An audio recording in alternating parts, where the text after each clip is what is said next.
Heavenly Father, today we put on the full armor to protect us against attack. We put on the belt of truth to protect against lies and deception. We put on the breastplate of righteousness to protect our hearts from the temptations. We put the gospel of peace on our feet to walk in your light, peace, and freedom with the Holy Spirit. We rebuke anxious thoughts.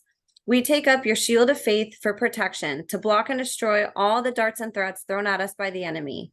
We put on the helmet of salvation to cover our minds and thoughts, reminding us that we are children of a mighty King.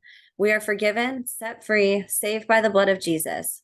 We take up the sword of the Spirit, your living word, that has the power to demolish strongholds and is sharper than any double-edged sword. We come to you, Lord, in prayer daily. In Jesus' mighty name we pray. Amen. What's up, you guys? Welcome to The Imagination. I'm your host, Emma, and I am so excited for today's episode. Recently on The Imagination, we did our first ever Super Soldier / Ubermensch roundtable event with 3 absolute warriors who were all born into multi-generational incest-based families, and from a young age were exploited, sold into, and used in MKUltra trauma-based mind control experiments where, as children, they were trained and programmed under dissociation to be Delta Super Soldier sleeper assets in the United States government's CIA-sponsored child slavery program. What these 3 have lived through, survived, and overcome is nothing short of a miracle.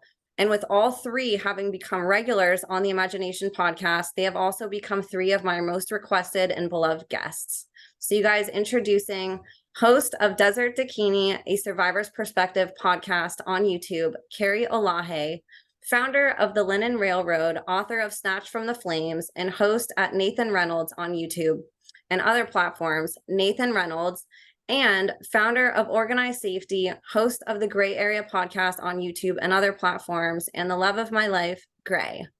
Last time these 3 were on, we did something revolutionary. We discussed together the ins and outs of Delta programming, mind control, healing, and so much more from a survivor's perspective. And it's the first time we've brought 3 young warriors together to corroborate their experiences, testimonies, similarities, and differences.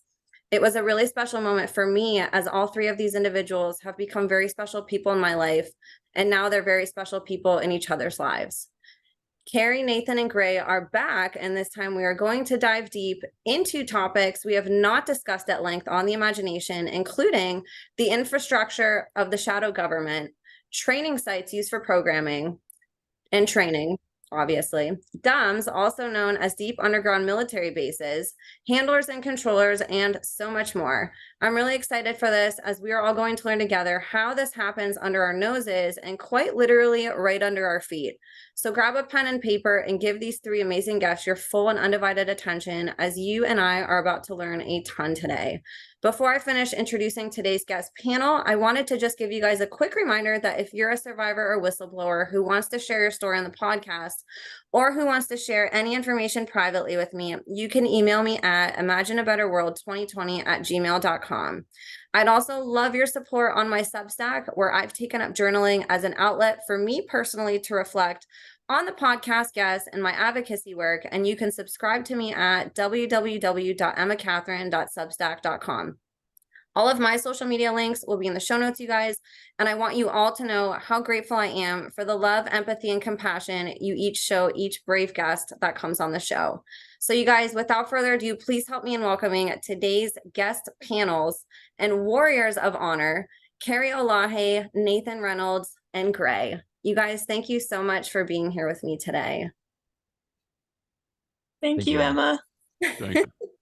Man, last time was amazing. We got so much good feedback, and everybody was like, bring them back on. We need another one. So I think this will be fun to do, here and there whenever it all works with our schedules. And I really saw how powerful it was bringing us all together, and I knew it would be powerful, but even just in those moments of whenever we're actually on the screen together, there was just this amazing chemistry that happened and so many connections, and it's so validating for people on the other end to see people coming together in this way and discussing hard things that we had, not we as in me, but that you guys have in common, and sharing that common ground with other people who may have experienced it, or if there's people like me on the other end who simply want to learn about it and understand more. So this is going to be a really interesting episode. I had put some feelers out for questions and then ultimately decided that we would sort of crescendo from a small perspective on this infrastructure and move into the big picture together,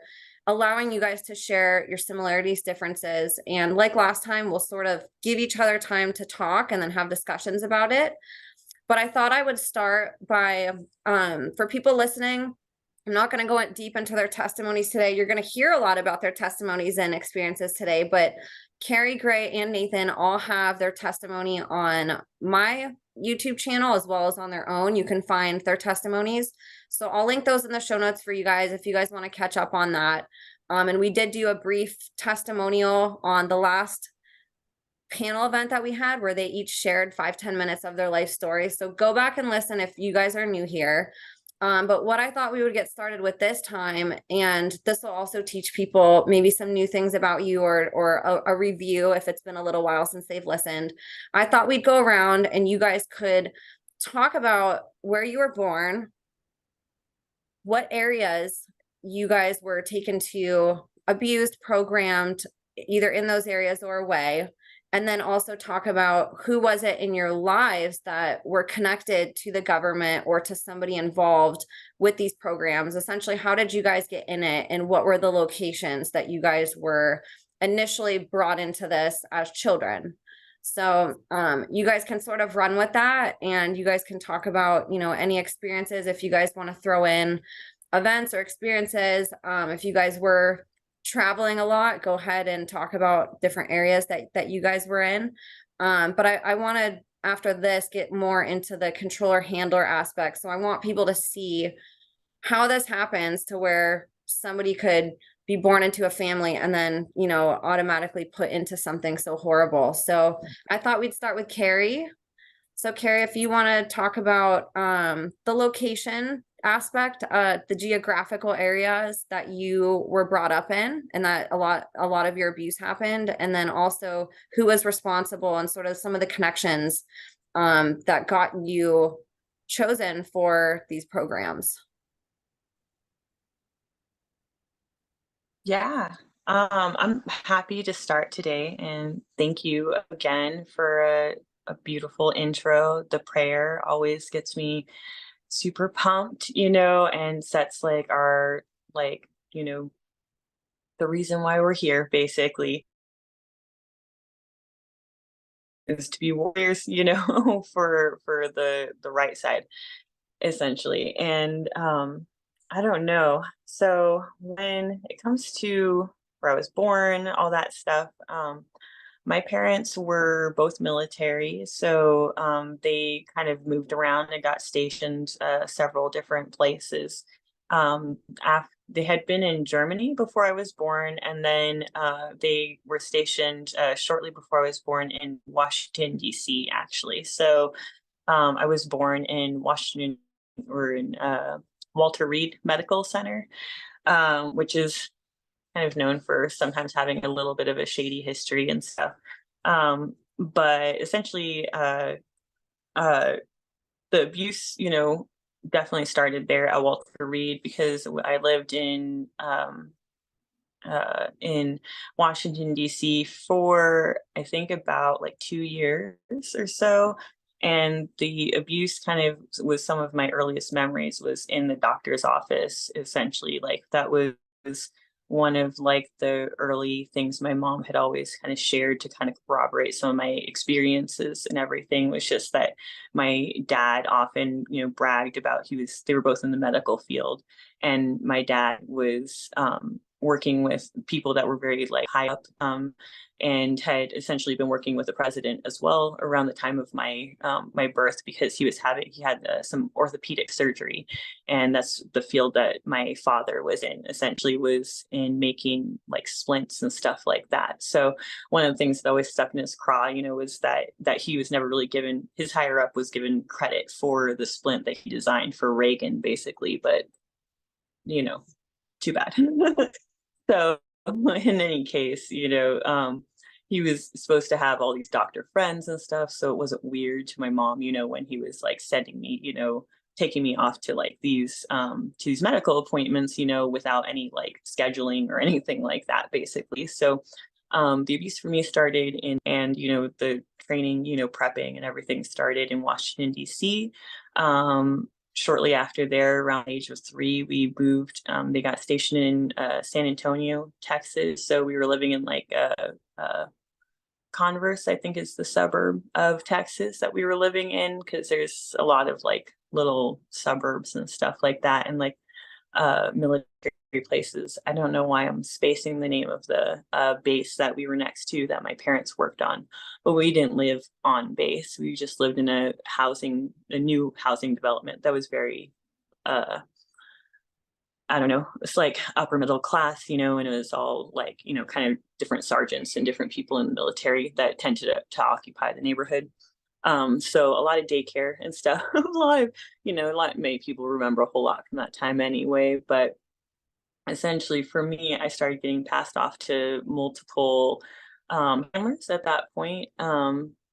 It was essentially all for training purposes. So it started off with some really hardcore ritual abuse and like isolation kind of events that I've described in like the core splitting event that I've talked about in the past, which was, uh, experiencing my mom being leaving on training missions, not for training that they would do like out of state essentially, and then me essentially being passed off by my father, who was a pedophile who was into snuff pornography and all the worst of the worst, basically, and was already molesting me. He would have passed me off to these other people. So that, was going also to a hospital and then being transferred to what was essentially like a dumb kind of site.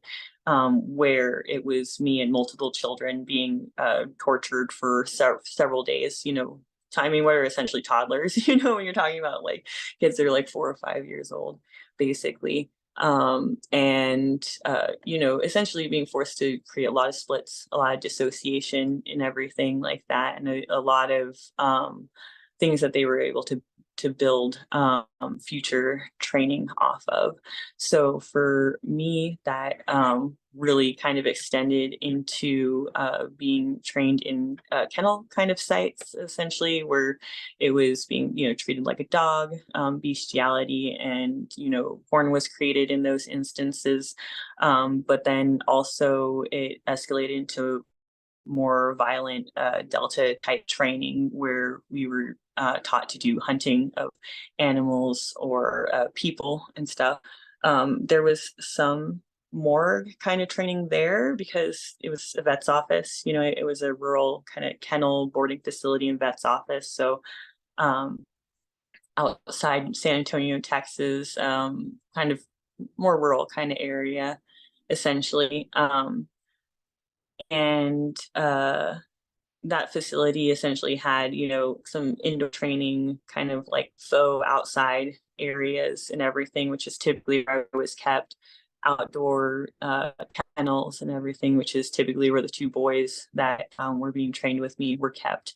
And then, like I said, the more kind of training there, which was kind of working on dissection and of animals, essentially learning anatomy, as well as, some people as well, and learn animals as well as some people.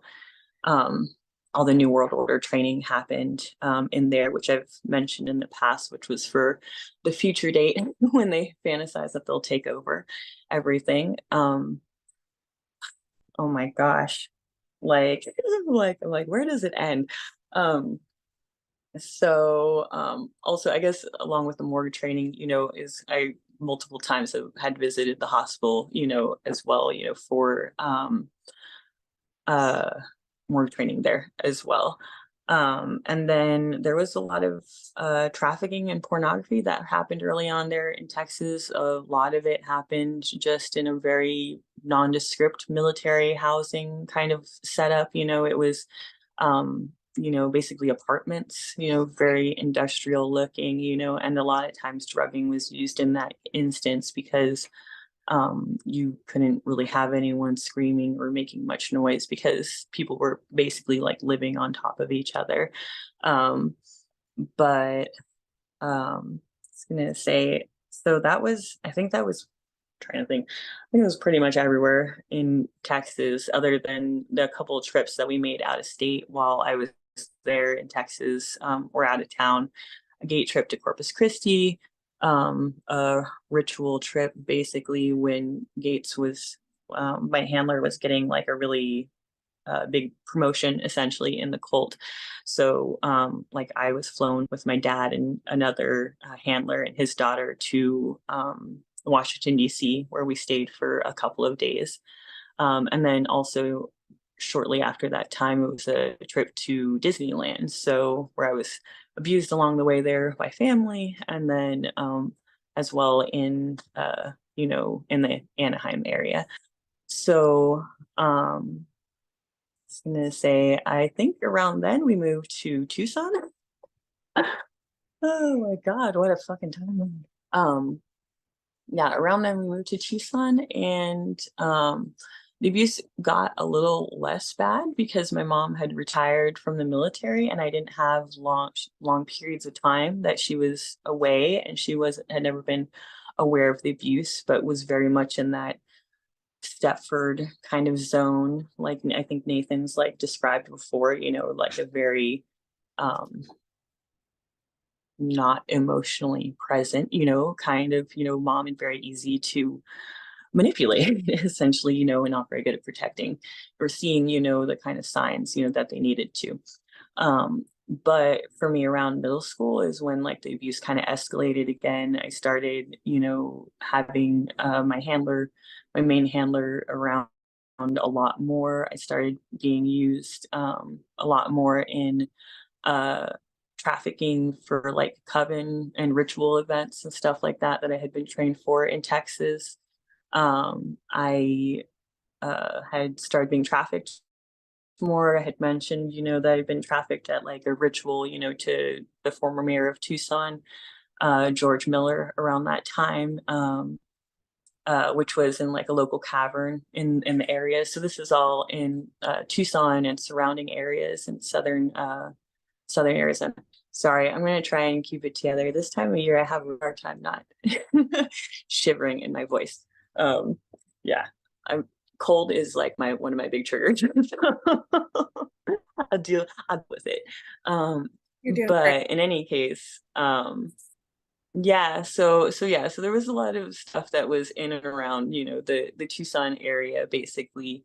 And then also in and around the like Sierra Vista area. Basically, it's like a border town, military town that not many people know about, but it's like the head of our intelligence. So for at least for the army, so you know, it's all in my backyard. But in any case, going to say from there, it's pretty much the same use, so ritual use and trafficking use through middle school, high school, and then luckily high school, the familial abuse kind of stopped, so I had less of that. But then the like ritual abuse amped up again around college when I was out of the house and everything, and some trafficking and stuff like that, until I kind of started like breaking down programming wise. And then essentially, I kind of lived my life for a little bit, and kind of like met my partner, my husband, who I've been with for about 11 years and has been a huge part of my healing. And then essentially around like 24, I started being kind of like re-accessed some to I don't know, kind of re like recall events essentially to kind of like make sure training was still in place and stuff, amp up blackmail and stuff, because it was obvious I wasn't leaving my partner basically. So then it shifted to essentially seeming like it was blackmail centered around him, or like using him against me essentially. And I think, essentially he was trying to like use me up before they were trying to get me to self-destruct basically. So it was a cruise a cruise ship, that I had been abused on for a recall event. And then the, whatchamacallit, before that, hotel before that, and then a Boeing facility essentially in Florida before we headed on home to Arizona and everything. And then I had another handler there, one of my aunts actually, and her daughter who she's trafficked her whole life pretty much. And then what was I gonna say?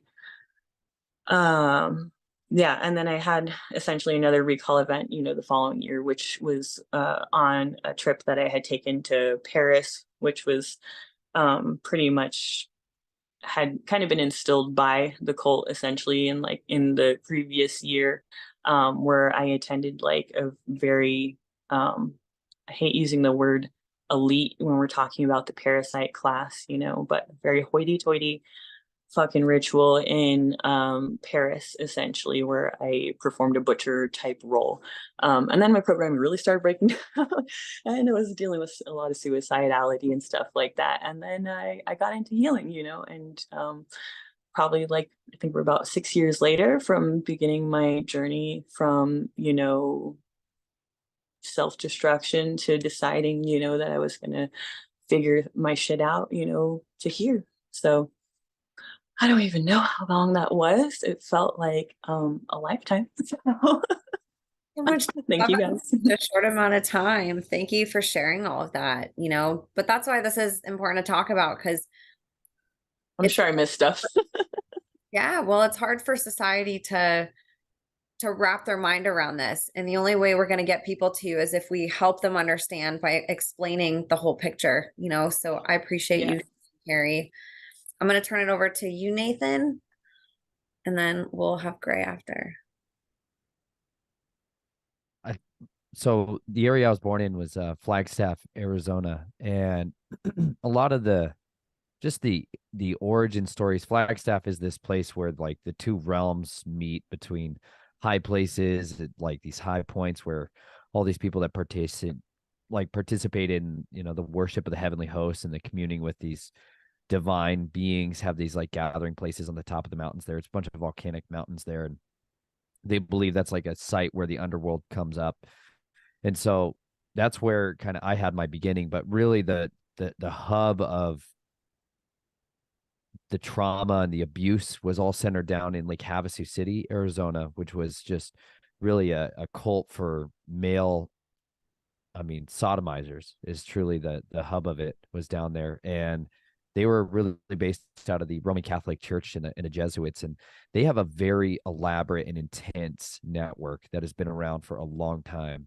And so their form of trafficking and abuse that was centered down there had a lot to do with the specific diocese. And the Knights of Columbus was my great grandfather, my predominant abuser and handler in the beginning in those formative years. He had a big network that branched out through into Anaheim, into Southern California. So there's a lot of trips. Like I hear a lot of parallels, Carrie, with like you get all these trips where you start branching out, but there's a cementing in of the trauma and the abuse that has to take in these like core and formative years where there's a lot of trauma bonding specifically. And that all happened. That programming center is down there in Lake Havasu. And it was just a nonstop mix when we would go down there. And especially during the summer months and around the solstices, it seemed to be the most intense time about it. But then it would be kind of back to almost like a form of normalcy back in Flagstaff. But as time went on, and as I got a little bit older, and as a lot of the programming and the handling began to shift towards the militant side of it, I had a handler, a guy named Richard, who was more the military side of it, and they started being the ones to co-opt me into this like X class projects where they're trying to raise up assassins and raise up deltas, and so once that took place, there was a location outside of Flagstaff where they had a warehouse that they were doing pit fights in, and that became a real place of torment, in a very cruel and sadistic way. There was a lot of filming taking place there, and that's where it got. There's like a whole side of this where it's just a lot more like you feel a lot more shame, when the camera's turned on. There's just no way around it. You just feel a lot more embarrassed and a lot more ashamed, and And so that just like, it just shatters you a lot more deeply when somebody's watching you through the camera, or you don't know what they're going to do with that, and I think it's the other side of it. You don't know if it's going to be used to traumatize another person. Like, you have a lot of videos that you see that are used to traumatize you, and so later on you don't want to be a part of that or causing somebody else's trauma in that event. But my family just would constantly move me around to destabilize me, and especially as attention got on my back or something like that. So we moved. I've moved schools all the time throughout this process, but then we moved to an area that's called Pinetop Show Low Lakeside, and this is right along the border of the White Mountain Apache Reservation, and it took on a very different, more like elemental magic form of witchcraft. Like the cult down in southern Arizona and central Arizona was really like draconian, very obsessed with like serpent eating and stuff like that. But the cult that was taking place up there in the White Mountains had a lot of Mormon influence with it, and then a lot of like Dene and spirit walking, like people that do black magic with the Navajo, and people that do skinwalking, and it's a very different kind of magic. And so there's not like a junk drawer term when people think of like occult stuff. There's a whole lot of variance going on, even within individual covens and even within individual groups. So that town really was founded by Mormon settlers in that area. And so there was lots of influence of that going on in there. And that's where there was a lot of going back and forth for family trips and family vacations, where my family would do a circuit in the summer, and we would hit up all these other locations. Like one that we would hit up a lot was in Michigan. And I've talked about it a little, but there was they had this facility out there that one of my family, like an actual biological family members. Otherwise, in like when you're growing up and all this, they just call them family. They'll call them uncles, they call them aunts.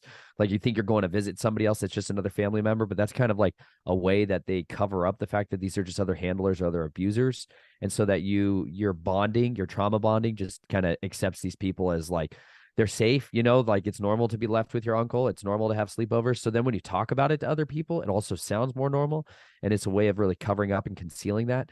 But like this was a facility where they trained like attack dogs, very, very expensive police and military canines. And so a lot of the experiences of what I had there were dealing with how to do infiltration and how to be able to circumvent and get past guard dogs. And so there was a lot of kennel training, like you're talking about, Carrie, too, where you're locked in kennels, you're locked in cages, and experiencing a lot of that kind of shock and terror. But then when you're getting let out, you're learning how to like evade. And it kind of becomes a lot of games. It kind of becomes a lot of like, you feel like you're finally having fun, in some ways. And so then we would go over to New York. My family had a huge estate near the Clintons in Rochester, New York. And that's where one of my other family members, who was a former police officer from New York City, he did a lot of the training for getting past security cameras and lights and stuff like that. And so there's just deeper levels of cementation to patterns of training as we went to these different houses, and so, or different locations. And so there was another place in Hamburg Cove, Connecticut, that my family had like a cottage on the water, where rituals, like there's a ritual coven that they like to participate in. And so that a lot of times would center around, again, like the equinoxes and the solstices. There's this like obsession with elemental magic and when portals are open. And so you're kind of bounced around as this battery. I mean, there's no, like, it's no other way to say it. You feel like you're basically just a battery that people just jack into, especially early on in my life. And like as I kind of got older, I felt like some of that got used up. So like as I traveled around, I became less involved in a lot of the rituals, and a lot more involved with like the assassination, a lot more involved with muling, taking and trafficking materials for people around. And so in New York City, my great grandfather had a place in Yonkers, New York, that was like his hub. He was the president of the American Society of Civil Engineering and a devout Luciferian. He is somebody who is in charge of enchanting the whole world with the Luciferian torch in the Goddess of Liberty, and headed that project in the Statue of Liberty. And so we were in New York City a lot, and we were in Yonkers all the time. And then we would go briefly over to Washington, D.C. for a stopover for some rituals late at night down there at one occasion, and then down into Georgia. But then as my family moved my great grandfather into our home back in Lakeside, Arizona, we ended up moving to Colorado Springs, Colorado. And that's really where there was a big cementation between me and the military, and I started getting brought into the United States Air Force. They have a huge base there. That's the United States Air Force Academy, and it just kind of takes over the whole front range there of the mountains. And that entire area is just honeycombed with deep underground military bases and tunnels and infrastructure. And so in my sophomore year, and I was homeschooled, my dad took me out of the private Christian school I was going to. And that's really when there was a whole lot of emphasis put on to being able to be a part of the military projects and getting beta tested out to them, like as a contractor. Not paid. It's more like you're just being tested out. And so it was over the course of that I began, like, the Boy Scouts were a huge and integral piece of this entire project, because they operated as like a clandestine finders program for assets. They're looking for boys that are good at keeping secrets and swearing oaths, and ones that are also going to go along with being used as a pedophile's pleasure palace, you know. And so you get a lot of excuses to take children and boys away from their family for long trips, and this becomes a real big hub for grooming, you know. And this is where, like, another handler of mine, a guy who was a colonel at the United Space, it's now the Space Command at NORAD, in Schriever Air Force Base. But at the time, that's really what started giving me my clearances and people that began to groom me to get into the military, until I was eventually brought into the United States Army there when I was going to school at Manitou Springs, Colorado. But Manitou Springs and Colorado Springs are just a hub for a military, just epicenter of this mind control. And then Manitou and these little tiny mountain towns outside of it are very renowned for Wicca. And so they attract a lot of people that are into elemental magic. And so there's a deep acceptance of this types of clandestine and secret activities that takes place there. But my family built a house and a bed and breakfast and cabin and cottage and stuff over there. And so it gave my family access to all of these trails that you could go into. And there's just these little caves people do all these rituals in. And you can find this stuff by just hiking around and exploring, like in your normal day-to-day life. But then there's other areas where they do have vaulted doors that gain access to the mountainside, and you can get into the military bases, underground continuity of government infrastructure there too. So as I got into the military, I ended up going to Fort Lee, Virginia, and Fort Knox, Kentucky, and then eventually got washed out of those programs and back into the civilian kind of world in Boulder, Colorado. But as much as I wanted to be fully out of it, just like you, Carrie, even when I thought I was trying to be totally free from all this stuff, like I got to live a normal life for a little bit, you know, and then it was just like somebody just couldn't keep their filthy, disgusting hands off me and wanted to try to bring me back in and start to weaponize me and make money and merchandise me again. And that's when things really started breaking down catastrophically. And I started getting major healing, because, you know, you kick a dying dog too much, sooner or later, he's going to bite your throat, you know? So that's what brought me there. I like that. Kick a dying dog, it's going to bite your throat. That's a good way to put that. Go ahead, Gray. Woo. It's a lot to follow there. I appreciate everybody sharing. This is a lot. This is a hard time of year too. I don't even know where to start here, but so I was raised in upstate New York in a very small town called Queensbury, Glens Falls, with two names. I don't know. And you know, I was raised right on the edge of the Adirondacks, and my very first primary, you know, I guess, what do you want to call handler, you know, the first person that started abusing me, I guess you would say, would be my grandfather, who was in World War II and was in the 871st Air Engineer Squadron, and just ended up getting pulled into these programs from there. He had all of his sons in racing, NASCAR, you know, whatever, Amtrak, whatever the, you know, motorcycle stuff was called and all that. So he was all into, you know, high risk, high reward sort of activity, and had no qualms doing that. So, you know, I started off getting just programmed right there, you know, at my own residence. There was a period of time when I was young and I was taken to Fort Meade, Maryland. And in Fort Meade, Maryland, they had huge bunkers, huge warehouses, kind of like air hangars. You know, when I say bunker, I misspoke. I meant air hangar. And what they would have is a huge grid of kennels, cubes, squares, whatever you want. And, you know, that was the first I mean, there was always stuff, don't get me wrong. And there was some stuff when I'm so young, I can't even really speak on it. But, there was some training in a grid, 13 by 13 by 13 of these kennel cubes. And that was the first major basis of everything that I went through.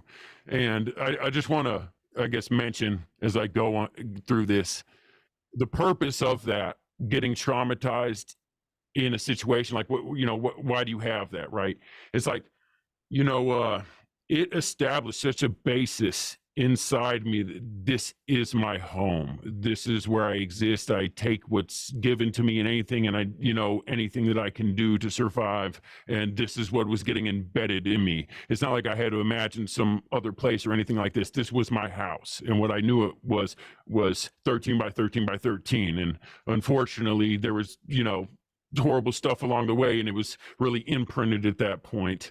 And it's just a really strong established base for things to be built upon later. So anyways, when I came back from Fort Meade, Maryland, then what was going on was basically, my grandfather wasn't into the dark magic, whatever you want to call it, sorcery, witchcraft, there's 1,000 names. It doesn't matter. We know what we're talking about. So what ended up happening was I ended up getting somewhat passed off to people next to me, next door neighbors. We were on the edge of Adirondacks. There was a place called 88 Acres, and it's been described, in a news article as a, makeshift Disneyland, if that makes sense. It's just got some kind of rides that are used to traumatize, specifically like a wildlife scenario where they have life-size animals, and the noises like you're on a safari, so on and so forth. And of course, they would integrate real animals and other, terrifying scenarios. It was also a botanical garden, and they were doing things, obviously cultivating nightshades, all sorts of different things, poisons, and, making poisons, making, scopolamine, so on and so forth, everything for the trade. And, and these people were ancient necromantic death cults, whatever you want to call it, Saturnian necromancers. Aside from the 88 Acres, which also was given on a Queen's grant, and I'm sure plenty of people have heard 88, right? I also had some next door neighbors that were, these were two next door neighbors, unfortunately. And the 88 Acres was ran by someone, the Van Dusens.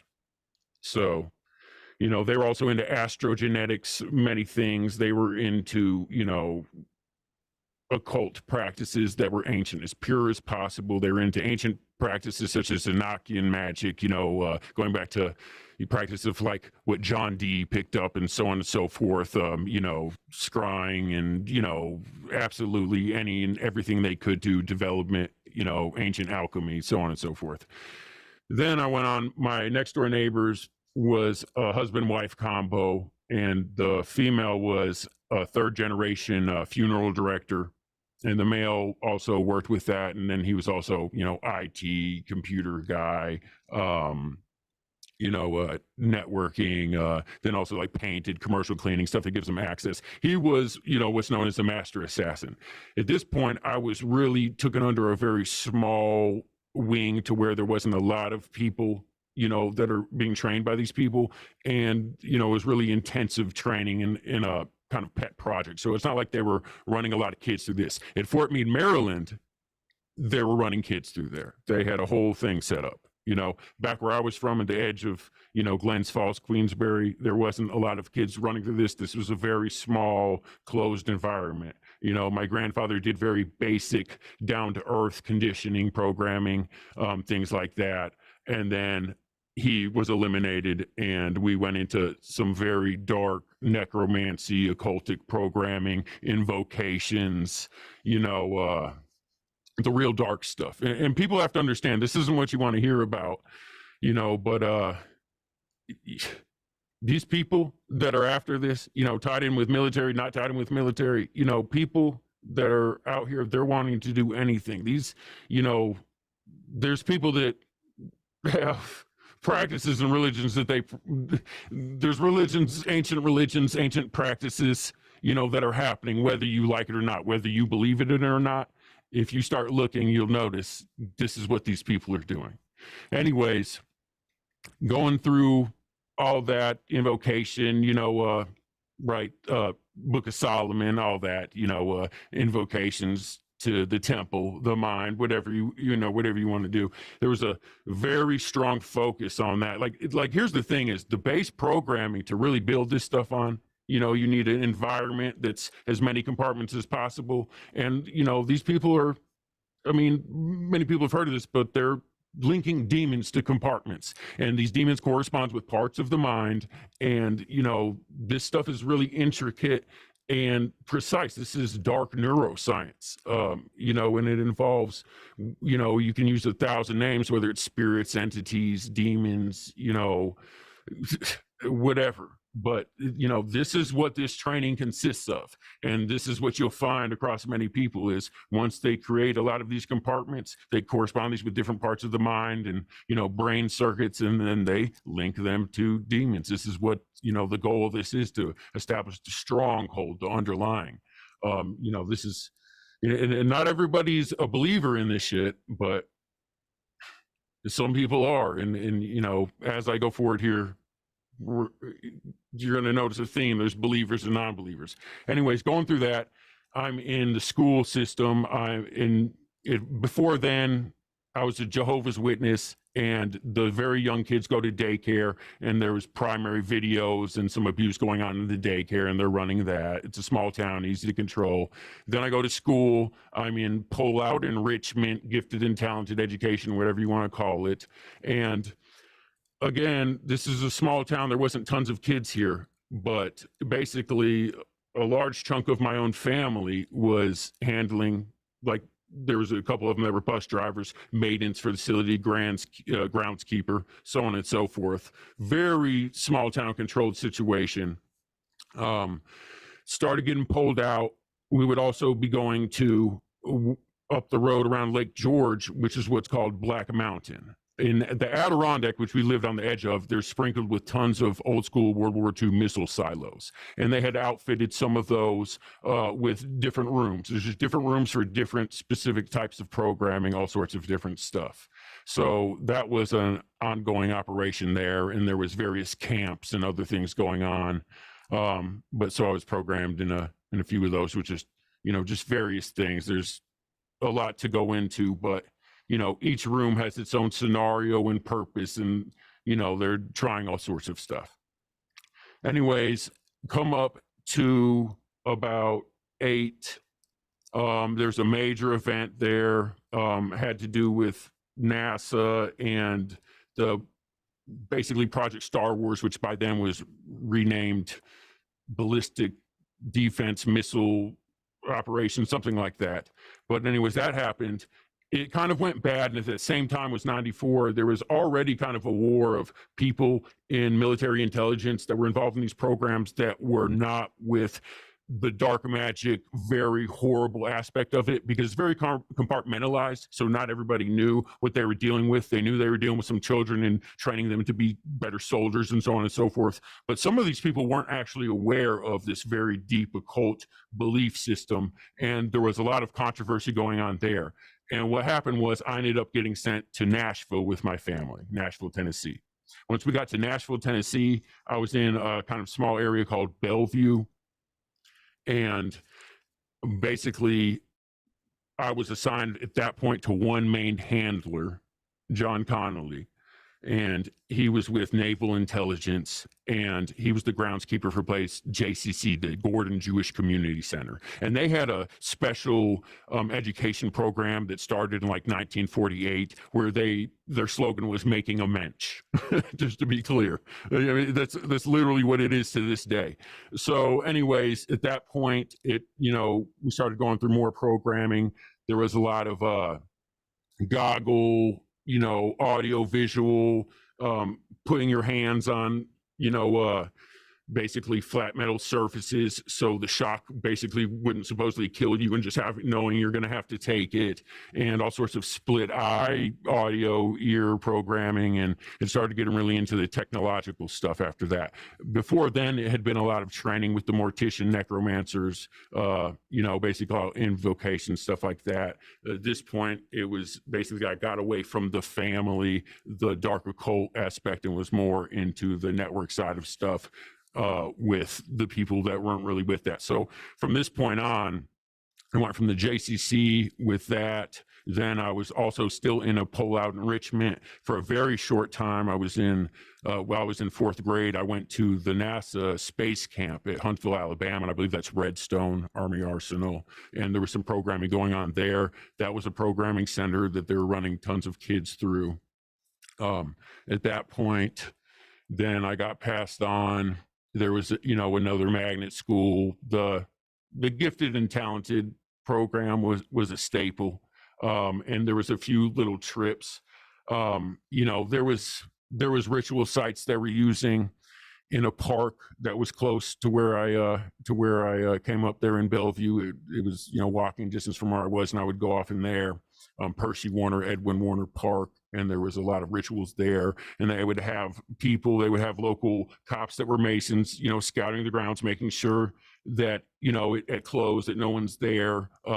This also tied in with Boy Scouts, Eagle Scouts, and there was a cabin that was in the middle of these woods. It's still not even, you can't even look it up if you go on the map. It's hard to see even if you go to the satellite where you're, looking for the images because it's so covered.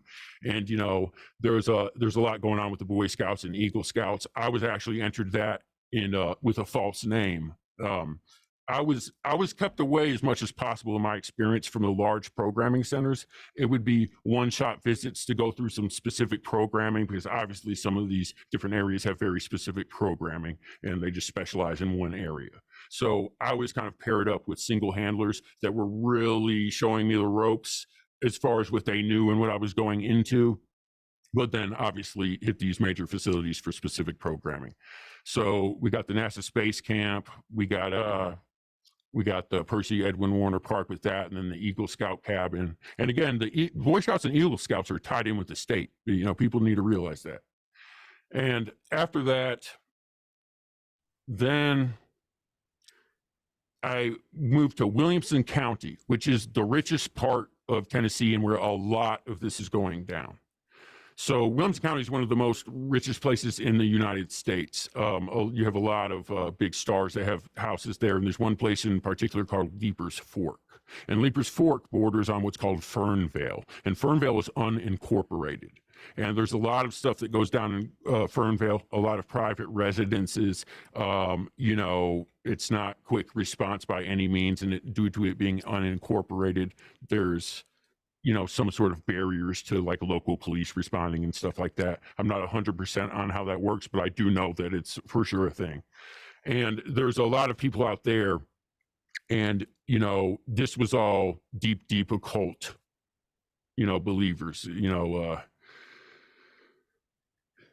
real dark stuff.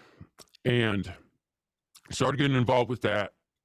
I was in and out of school this whole time, and in 8th grade, I went to Washington, D.C. on a field trip, went to another mortuary, had some programming there, visited the White House. This was the second time I had had some contact with some, high-level bureaucrats. And then after that, I got pulled out of school again. Then shortly after that, I was enrolled in what's called Middle College at the Nashville State Tech campus. And that's also, I believe it's the 325th PSYOP division. Don't quote me on that, but I do know that the PSYOP division headquarters is there. And I had some programming there and some training there. At this point, programming was so deeply installed in me that a lot of this was just training already programmed states, if that makes sense. To where I consider programming, hey, if you are doing these invocations and, going through this specific thing, if you are, getting hooked up to the machine and being shocked. And, if you go through some major scenario that's designed to teach you the experience and lesson, I'm going to consider that programming. By this age, now I'm ninth grade is when I went into this middle college and was at the state campus dealing with that. By now I've already got it locked in. I'm literally, most of it's just me going and learning already in states, if that makes sense. Now, after this, by the time I was 15, I was completely on my own, and I was stationed next to Belmont University. And Belmont University has a huge tower next to it, which is the Office of Emergency Management. So there was some stuff that goes on there. And, at this point, I was heavily tied in with military intelligence and very rarely would see the other family aspect with the dark stuff. It was very rare for me to get involved with that. And by this time, a lot of this programming was literally just the helmet. I was really tied in with the very technological aspect of this, to where by this time, all the programming was like helmet stuff. By this time, I was living on my own. Basically, I didn't have a direct handler, because I know we're talking about handlers here, but by this time, the way my system had been designed, and I'll be honest, there's a part of it to where, I was the fool, I was the sucker. I actually bought into this, and for a while, I believed in what I was doing, because I thought I was fighting more against the dark occult aspect, and kind of believed in what the military intelligence people had told me, to be honest. I thought they had saved me from it. They designed specific scenarios where they had, came in and saved me, and then enlisted me in this and made it sound real good. And I was all in, So at this point, I'm handling myself. There was even events to where if weird stuff happened, I would switch whiteout, not blackout, call them, and then, some random people would come up. I would have contacts and stuff like this. But at this point, and I was 17 at this point, I was actually my own handler, and I was getting assignments and stuff like that. Now, there was still the main guy that I was bonded to, John Connolly. Don't get me wrong. But the thing is, we're about to go there. So 17, something goes bad, boom. I get transferred. I actually go in and out. I get transferred to a different department again because I failed my first mission. Just to be honest, like my first high stakes mission, completely failed it. So then what happened was, at this point, I had got transferred, and a bunch of stuff. Basically, the next programming site or training site that I'm going to at this point is the one that I ended up running. And this was in Nashville. We skipped forward from 17. I went completely off the grid, would only talk to my handler on occasion, and basically was already on my own training and programming regimen, to where I was doing everything myself. And I wasn't, having someone basically pawn me out at that point. I was so stupid, I was doing the stuff myself, I was a useful fool. Fast forward a few years, and then eventually I graduate and get to the point to where I come back in the loop of the original program I was meant to be in, but failed on my first mission. And I was assigned to a private airstrip that was set up in the 80s. And next to it, they would have cornfields where they would have patterns, and it would mimic certain locations, either with major roads and highways or waterways and stuff like that. And we would use that for programming and kind of installing some internal stuff that we're able to reference without needing to see it on the sheet. Basically, through a coded system, we can know what it is and then refer to it like on a map or something like that. And so that was basically the last major programming that I had. At that point, it was already 2008, 2009. After that, aside from, unfortunately, I still had underlying, I was kind of still into the dark stuff unwittingly, because I had some underlying stuff going on. After that, the only programming I experienced after that, other than the helmet, was just very high technology that, bothers me to even mention. But that was the last major programming site that I was at was out there at Hunter Field, and then the Ring Farm. Thank you guys all for sharing. Does anybody want to say anything, or anybody have any comments after listening to everybody? Does anybody want to have any dialogue on any of the information given? There you go. Oh my God. Me and technology are not friends. Yeah, I was totally programmed with the whole hippie earth religion, like for me, like my programming, I'm just piggybacking on what Gray just finished up with, you guys both talk about how parts of you understood or had been convinced essentially that you were doing what was right, and that was a big issue for me in dealing with a lot of my like ritual or asshole parts, was that it is that understanding of having internalizing that idea of that humans are worthless and fucking up the earth basically, the Georgia Guidestones, basically, like the things that we all know like underpin the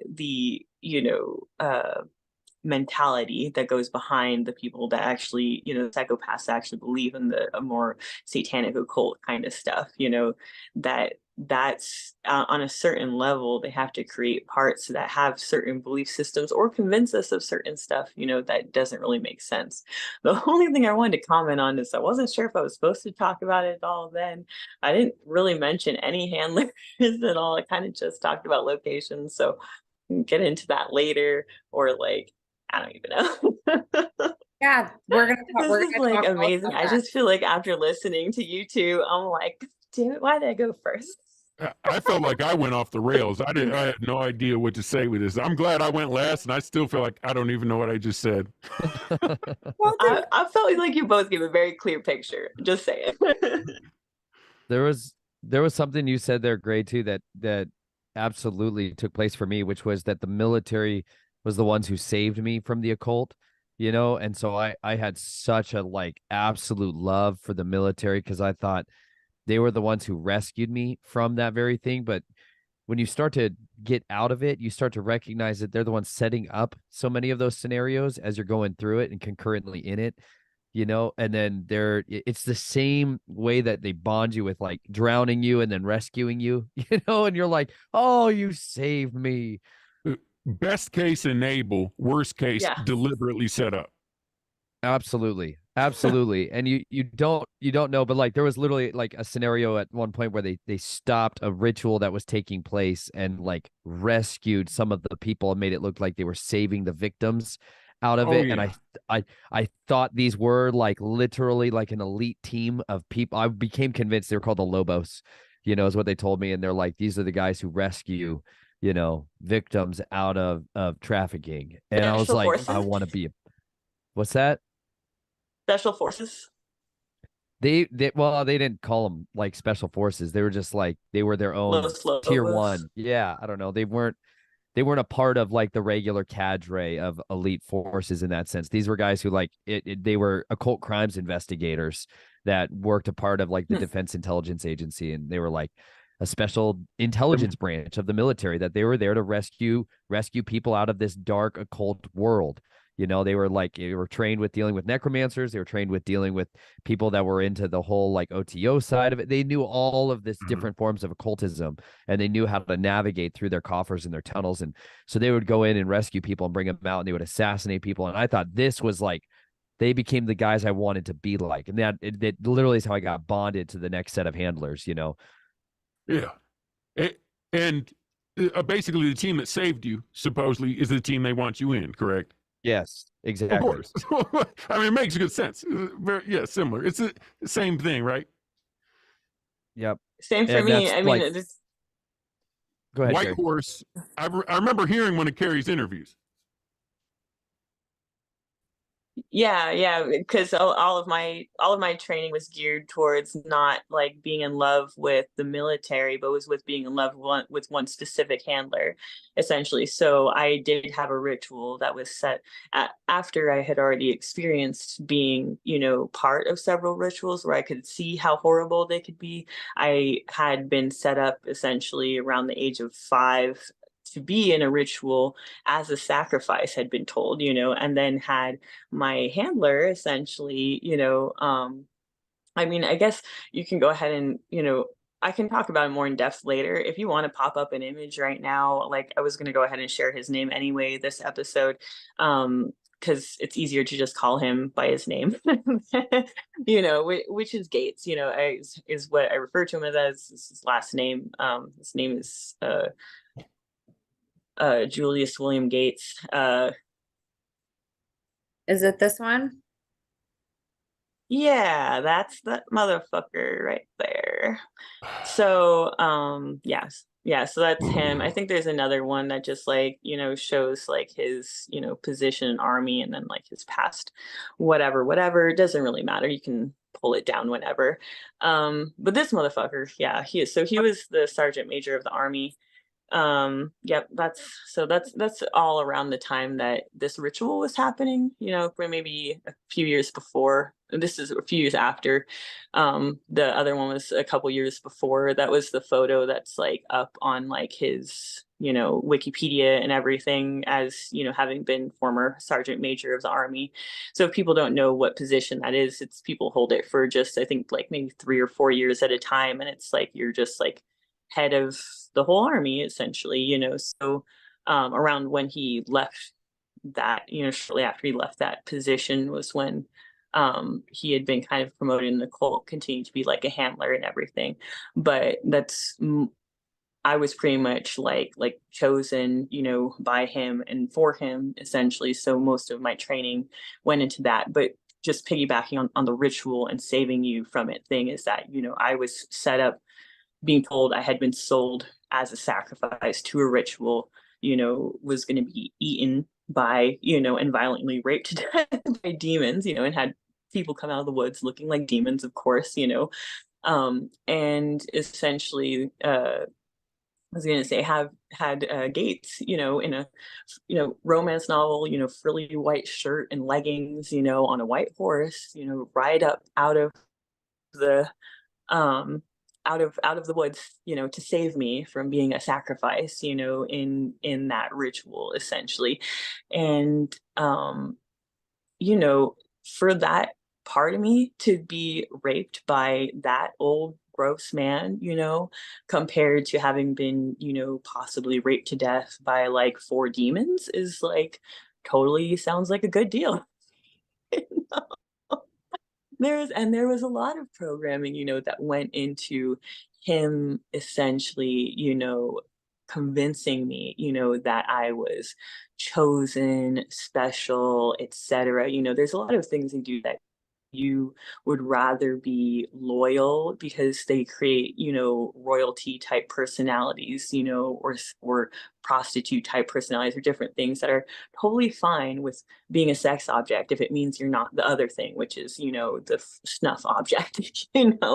Like it's this total mind fuck, that they create, essentially.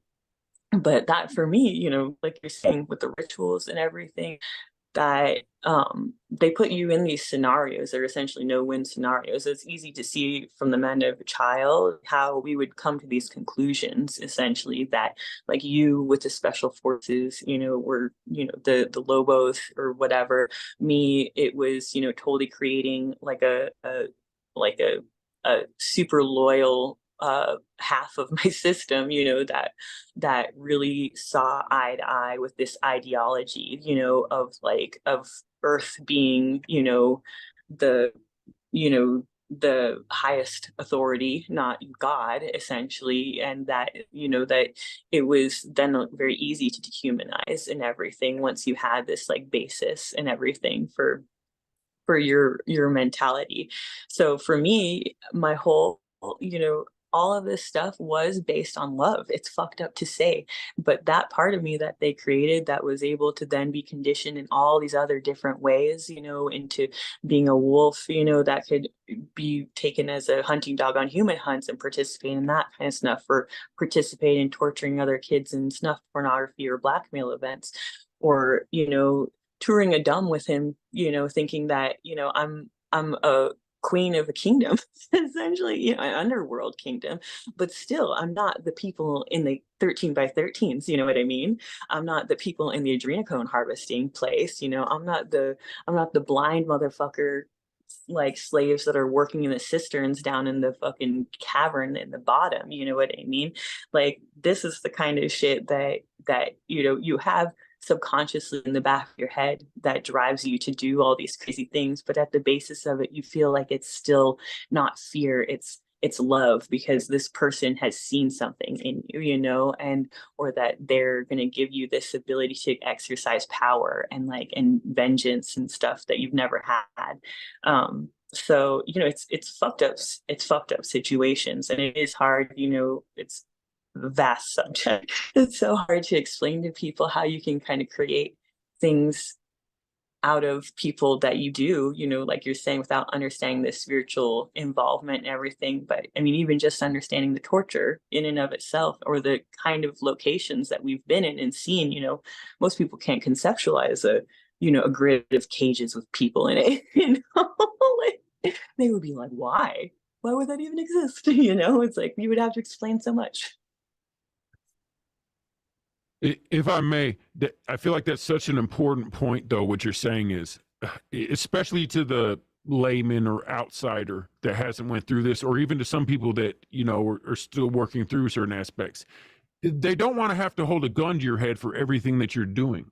The point of this isn't to make, you know, you literally want a member, you know, you want, you know, Stockholm syndrome. You want this person to be complicit, willing, you know, they want people to join this. This is, you know, this is many names in different situations, you know, but this is you know,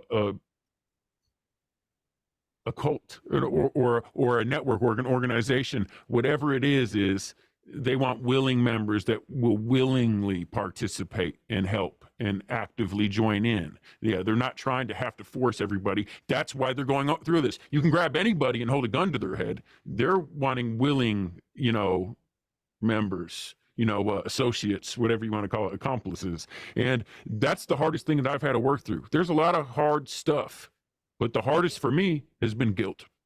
And it's been, the hardest thing has been facing myself, because you don't want to know that's in there. But I mean, the truth at the very bottom of it is, you know, you were acting reasonably to unreasonable circumstances, you know, just to put it simply. And, you know, it is a battle not to feel guilty, especially when you're speaking out on the internet. And then, you know, people say stuff, or just everywhere you get backlash. But no, really, it's, you know, the guilt and, you know, from facing these parts of yourself, it's hard, but anyway. Yeah, absolutely.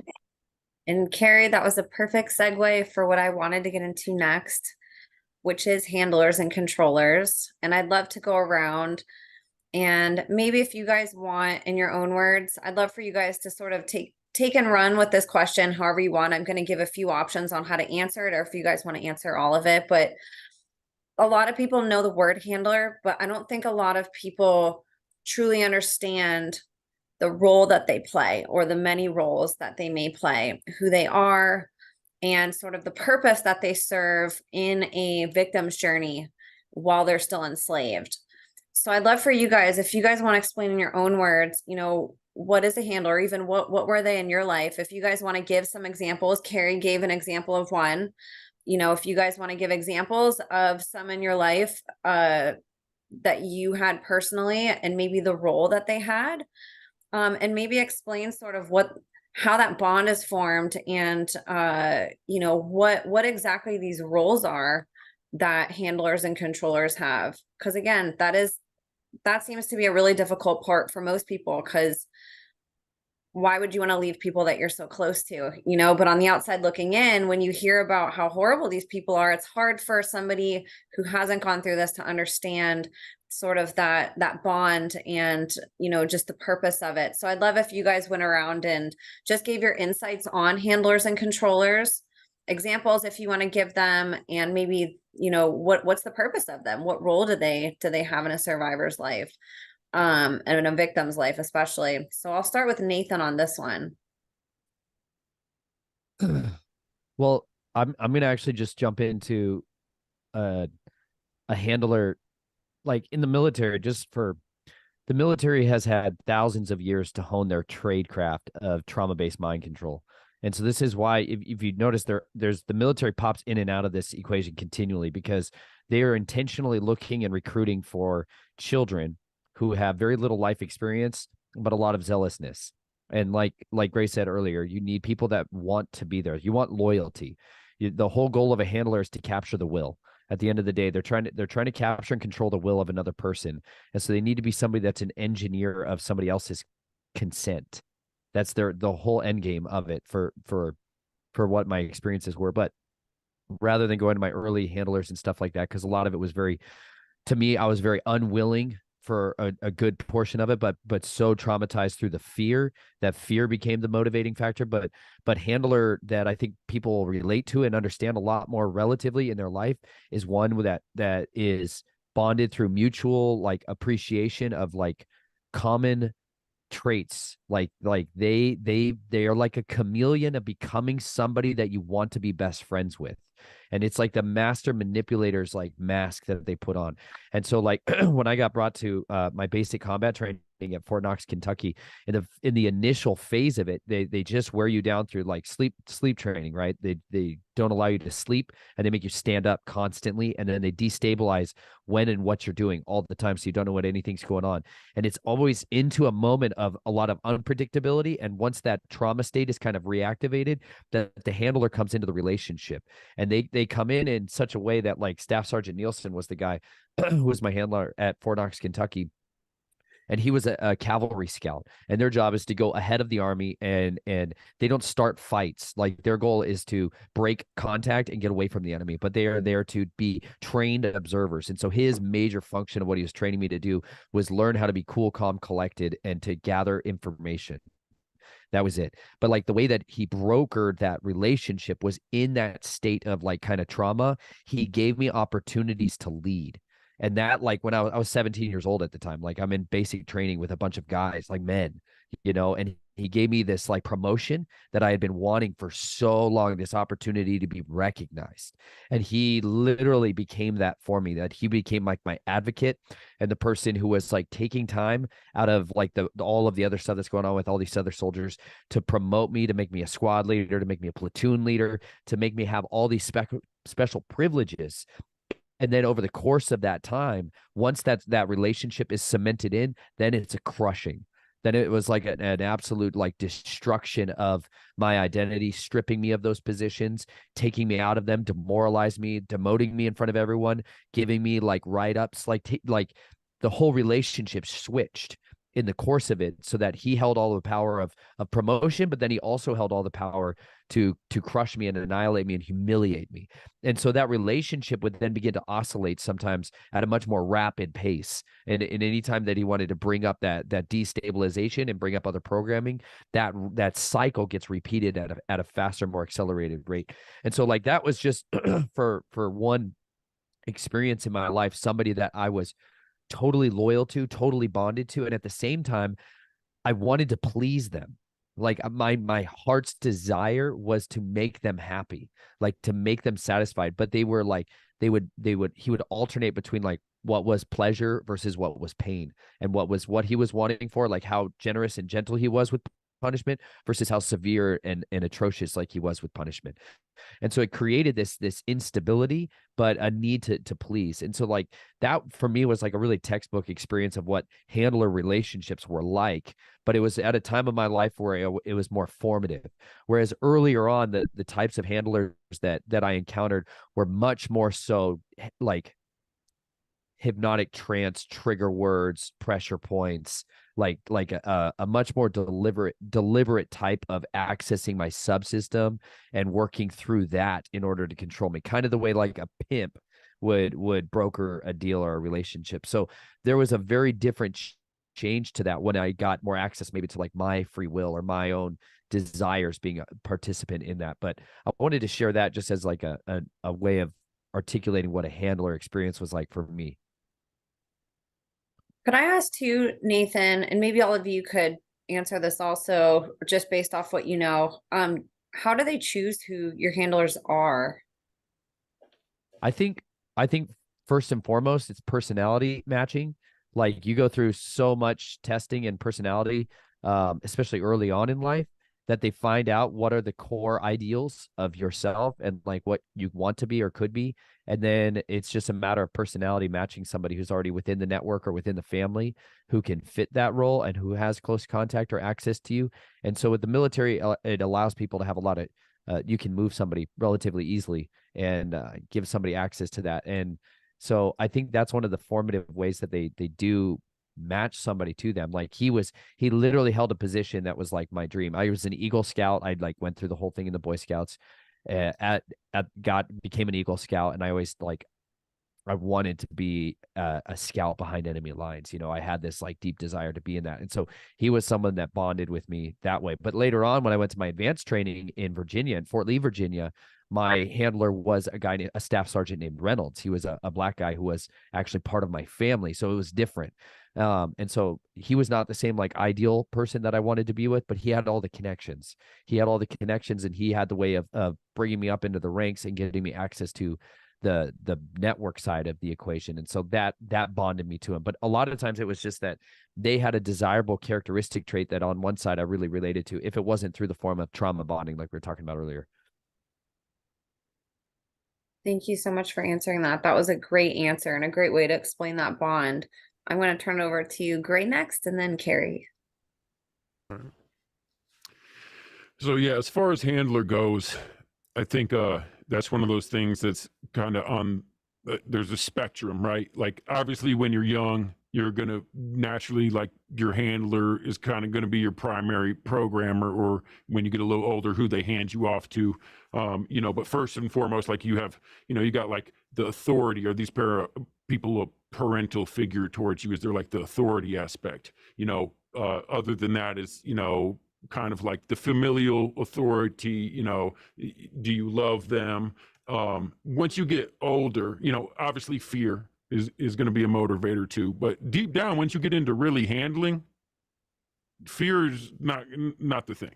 The fear is for the early on, you know, you get going later on, and as you grow up and it gets to the point to where like, okay, you know, it's one, you know, obviously like say when I was real young, the people that were bringing me around, if I was, you know, pimped out at a sex party, right, they're technically handling me, right? And I'm just, this has been my experience and this is what happens. I just better shut up. You know, I love the people that brought me here. I'm scared of anything bad happening, so I'm letting it happen, blah, blah, blah, blah, blah. You get older and now like, okay, starting to get into the operations handling aspect, you know, you still have, okay, is this an authority figure? Is this someone like, okay, do they hold a rank that you want? Did you want this position? Do you say, oh, this guy owns a company, I want to be like that? You know, like I got to become this to be that, you know, I got to listen to what this person says.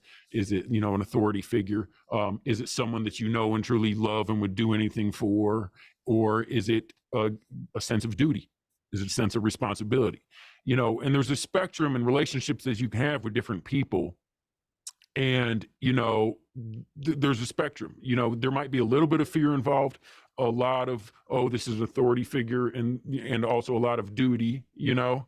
I mean, there's different boxes that can get ticked. And I guess it just really depends. The basic thing to really understand here is once you're getting into the part to where if someone's really actively being utilized, right, by a handler, that this is going to be psychologically broke down. There's systems for this, and they're going to analyze it and figure out what makes sense. And they know, hey, if we're going to ask this person to do this, you know, there has to be an underlying sense of responsibility. Like, do we think this person is going to do this? I mean, let's get real. We all, you know, when people have friends, you know what friends you can ask to do what, and if they're probably going to do it or not. Like, hey, well, hey, man, I really need your help. I got a flat tire. Who's going to come out? Who's going to not? There's, you know, obviously, you know, also a spectrum of that, but it's just the same thing in the handler relationship.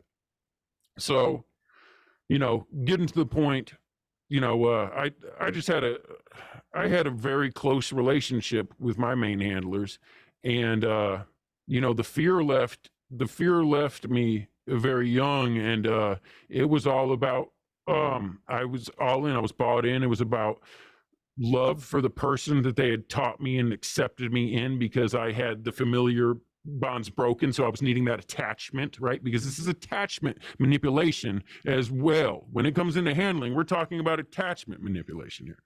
And so, okay, so, you know, the people I was linked up with single handlers, and they would only be dealing with me or maybe a couple people. It's not like, you know, oh, this person has tons of people and it's just getting handled. No, to really be handled, you know, if you're really going to do anything and you're being used in these certain things, there's going to be a strong attachment there, you know. And, you know, so obviously, you know, you got sense of duty if you believe in what you're doing, you know, attachment to them, love, you might look up to them as authority. Then say I'm going now, okay, I'm dealing with military intelligence and stuff like that. Duty, it's all about duty. And it's also about me wanting to climb. A little bit of fear, knowing, hey, they can pull out the rug if they really want. You know, I like to think I can buck them and that I'm hard-headed, but let's be honest here. If shit hits the fan, you're not going up against unlimited resources. And, you know, like, let's be real here. But, you know, later on in life, at least my experience, the handling, you know, there's obviously different things that do different things, but the whole point is to handle yourself, you know, to handle yourself. And here's the thing is, there's an aspect of some people that if you're going to be linked up and you're going to be dealing with someone and really getting orders delegated or whatever, yeah, there's going to be different levels of attachment, you know, again, love, a little bit of fear, you know, duty and authority. But then if you get to the point where you're really all in this and you believe in it wholeheartedly, you know, it's going to be duty, it's going to be love, it's just going to be like you're all in. I don't even know what word to use for this, but, you know, it got to the point to where basically a lot of the handlers, there'd be a spectrum to where it's just someone that's delivering a message of an assignment and you don't even know where it's coming from. So at that point, you know, it's just basically duty, and also eagerness to want to do something. Because you know, you get addicted to the action, you're ready to go. Please give me the okay to do something. I don't even care what it is. So I mean, what do you call that? But either way, there's different strings you can pull, and guess what, whatever strings you have to pull, you're going to get routed somewhere accordingly where you can be used for that. You know, again, it's like, you know who you can call if you have a flat tire or not. You're not going to depend on a person you know you can't depend on. So whoever you get to know and know what's going, you're going to put them with someone. Hey, if they're going to pair good with this person, okay, we'll put them under him, have them report. Why do they deal good with them? Maybe they went through a ritual and saved you. Maybe they have a high rank and you want to, you know, earn that rank and earn their respect, so on and so forth. But either way, it's just whatever. You get in where you fit in. It's, you know, you can break it down to a science, or you can just look at it like basically, you know, they have the process and they're always trying to improve it, but it's just basically whoever can control you for whatever reason, that's what it's going to be. The more, the better. They'll try to stack these and they'll try to make you do whatever you're capable of. But yeah, it's just all a spectrum. Carrie?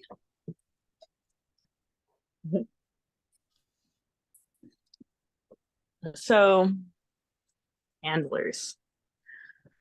Oh.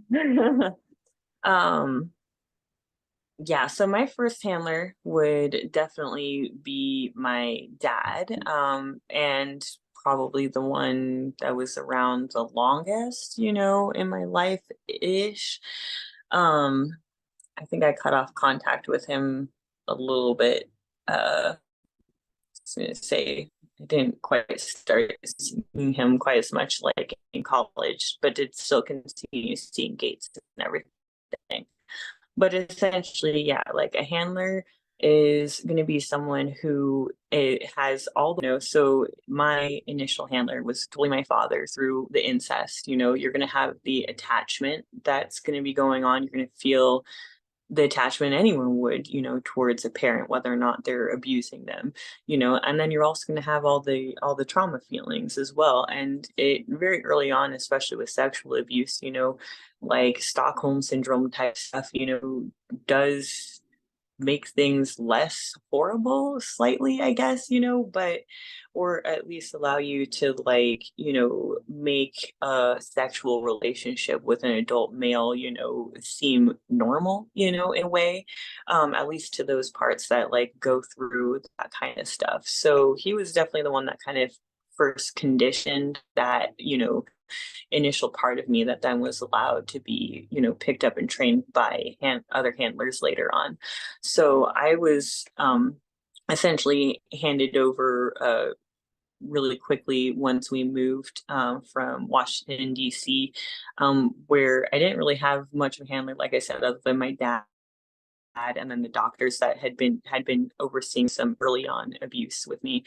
But the core event, like I had mentioned, which was, like the horrible kennel stuff, was with what I can only call like assembly line bunker workers, like it's like, they describe it, there's certain areas where you can do pretty basic traumas that'll still get the job done, but then you have areas where essentially they're 100% devoted, like areas in the bunker, essentially, or different things that they're 100% devoted to filming a certain thing, to, adrenochrome harvesting, to certain kinds of training, or like with, like God helmet type stuff, electrocution type stuff. That when it comes down to it, with those two guys, like I really feel like I was part of a batch of kids that, just came through on the regs, essentially. And they weren't specific, handlers to me, but that they were essentially doing the same abuses to, multiple groups of kids, who knows how many and how. But from there, I was essentially 100% with what I have always called like my beta handler. He was someone who role modeled a lot of the training with his own daughter. So he was his own daughter's handler, but then used, like they mentioned early on programming, there's a lot of hypnosis and trance states and stuff that's involved, a lot of drugging in my experience. So essentially with a handler like that, he was essentially being passed off to, or I was passed off to him to, how I see it is essentially break me to get me ready, for who was going to be like my main handler slash master, which was Gates, essentially. So for me, it was going to be, all the things that you need to create like a delta and stuff. So he oversaw, all the pornography and, sex trafficking. There's a lot of blackmail that was being used as part of that, both as, I think, blackmailing younger members into the network as well, young military guys, essentially, as well as being used to essentially train, me for the skills I was supposed to have for the prostitution, then and later on and everything. And for kind of creating, the basis altars of the animal altars that later on, when I was passed off around 5 to like my main handler. And for him, he would have considered himself my master, like as far as like how he considered things is like that when I, he was above my dad in authority over me. He was above everyone in authority over me. That essentially from up until that point, all the abuse I had gone through was something that had been okayed and overseen by him. And then from then on, the amount of people I was trafficked to really was a lot more limited, essentially. And it was essentially me being just used for more high stakes blackmail situations. So with, foreign, dignitary type people, there were rooms set up in the bunker for that kind of entertainment type stuff. or essentially anyone that he really, my dad was willing to share me with anyone that he thought he could get some power from. And then that second, Gates essentially used me for the same thing. There was all the ritual use was pretty much the same thing. It was events that he wanted to be part of, and I was being, my skills were being shown off essentially, or I was a date with him attending those kinds of events, or he was, like I said, a handler, as in like a pimp, who was trafficking me to people that he was it's like you're a commodity essentially, you're being traded and stuff. So for example, it would be people that he found powerful or admired or something. Then it's like, if I was the perfect slave for them, then I would be, called into that situation essentially. For example, even at like Penn, being called in for like a gangster's son, for his like, and essentially to both as a trafficking event, but then also as a training event for his kid to kind of help coax him for his first kill and everything like that. So, the handling for something like that really, it bridged the gamut, from like, once they instill all these different skills in you, they're going to figure out as many different ways to profit off of them as possible. So I think the only other like sector of like handlers that I really had to deal with was the more occult coven related type stuff, which still falls into the same category, because it was more regular trafficking stuff, because they're obviously centered around like occult holidays and everything like that. But essentially for that kind of stuff, it was the, grade school through middle school age, being paired up with, when we had first moved to Tucson. I think that was the whole reason that was where we had moved, was that I was immediately paired up with my dad's boss, who was, considered like a warlock, basically considered himself a warlock. He had a partner who was a witch. It was John Madden and Judy. Basically, he's a hand surgeon, Harvard trained, and all that fun stuff. But essentially, it would be on on his property that there would be rituals, that would take place, and this was a more regular thing. So it was like I had essentially been sold to them as like their spiritual familiar, because of my spiritual attachments and stuff like that, to where I would aid them in their rituals that would take place on their property, like near like a big willow tree and like a little pond and everything. It was very hoity-toity, like in Tucson foothills area. But then also they kind of saw themselves as having like almost like an affair with, with that spiritual attachment and everything. The entity of Artemis basically through me, even though it's like we're talking about a child and like two adult couple, it's like, but for that part too, it's like we're saying, a lot of the basis at that point, you do identify with that. So when you're in those modes, it is a lot easier to, for those parts, like you 100% identify with that kind of stuff. So seeing the absurdity of like being in a relationship with like two adults when you're like 11 years old is like, you don't even realize it, really, like, because that part of you is so cut off, so essentially it was being used, the handling kind of aspects were being used by multiple covens essentially for the same use throughout the different covens. It was always going to be for butchery. A lot of times it was animal sacrifices.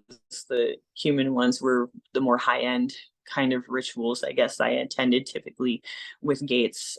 Those are the ones that involved that. But the more mom and pop local coven type stuff was all really horrible, and animal related stuff. But essentially there was them, another coven woman that had her daughters trafficked. So she was a handler for her daughters. The number of people that are parents, they're kids handlers.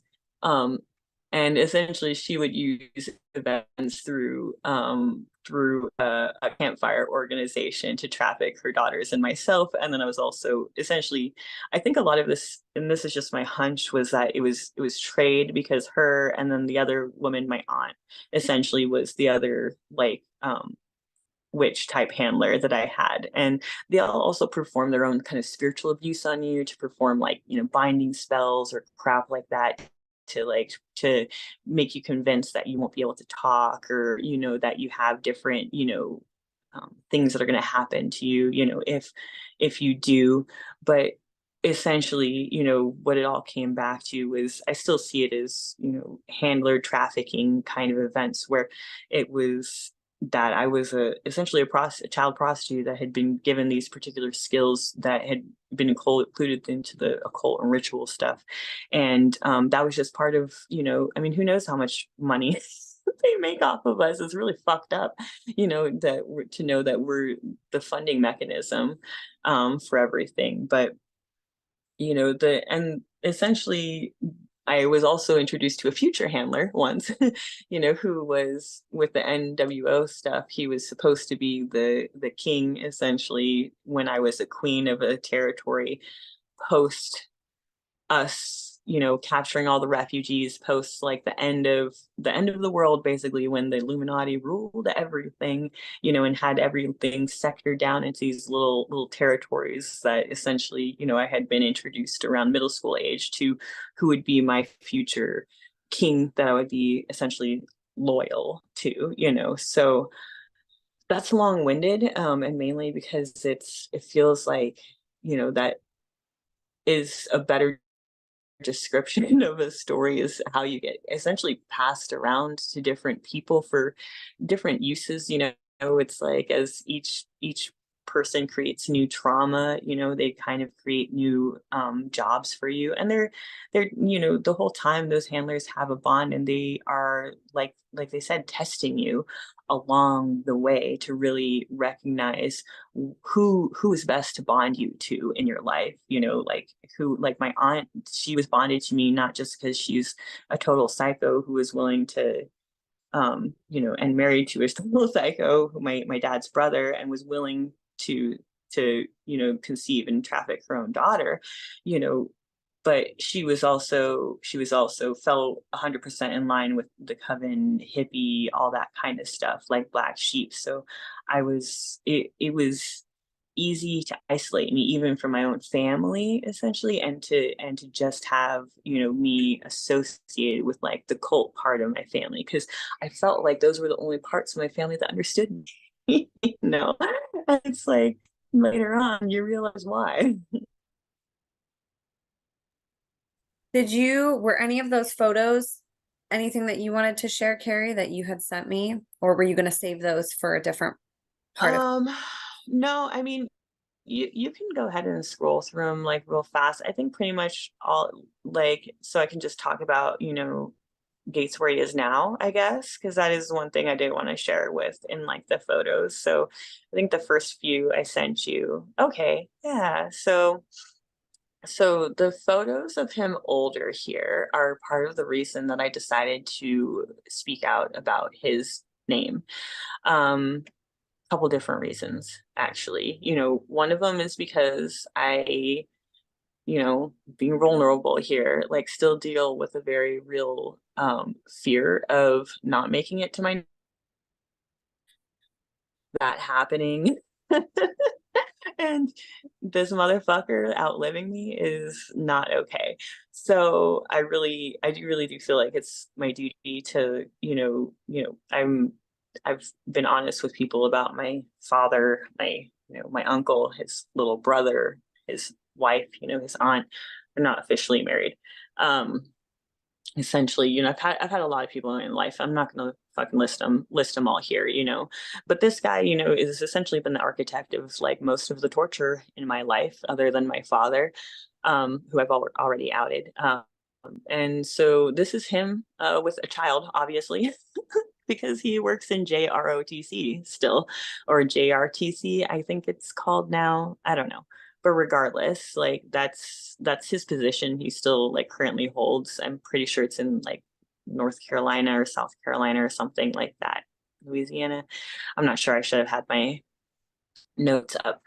But regardless, he still works with kids, and his main obsessions have always been like when you read the articles like written in like the military magazines and stuff about him, they constantly focus on his obsession with training, which I know all too well, and his obsession with uniforms, because he was, I don't know why he cared so much about clothing and shit, but that was the other thing his sergeant major stint is known for, is changing a bunch of 150 things about the uniforms, because that's something a fucking vain person cares about, I guess. Something he always cared about. The next photo, I think is just so basically it's just kind of like me trying to like show that like this guy still has this disgusting excuse for human beings, still has a position of power, at least I wouldn't say power, but at least a position where people still listen to him and care what he says and think that he's the shit. I mean, pretty much anyone, when you read the articles about him, will describe him as he is, like a quote unquote cold, hard motherfucker. His nickname's Snake. There's so many things that like when you understand who he is behind closed doors, when you read like the things they wrote about him in like just what the general public sees, it's ridiculous, how plain even his outer character is, of who he is. And then the next one, if you wanted to just scroll to that one real quick, is another wonderful honor that he's had in 2019, which is that he got a horse named after him. I guess that it's a certain spot they name all their horses after ex-sergeant majors. So this is the skin suit with his horse namesake. So nothing against the horse. I absolutely love animals. They're like innocent and precious and deserve to be protected, but for me, it's also too like because I like to try and remember this version of him, the part that was trauma bonded to him looked like the other images you showed, and versus remember, and I was very small, so I think for people who have gone through this kind of stuff, if you can face images, of your abusers in their current state, most of the time what you'll find is that there's someone that's a lot less intimidating than they used to be, at least from a physical and mental standpoint, and I think that's an empowering thought. So yeah, I think that's pretty much it about him. Yeah, and then that's his daughter. She's deceased.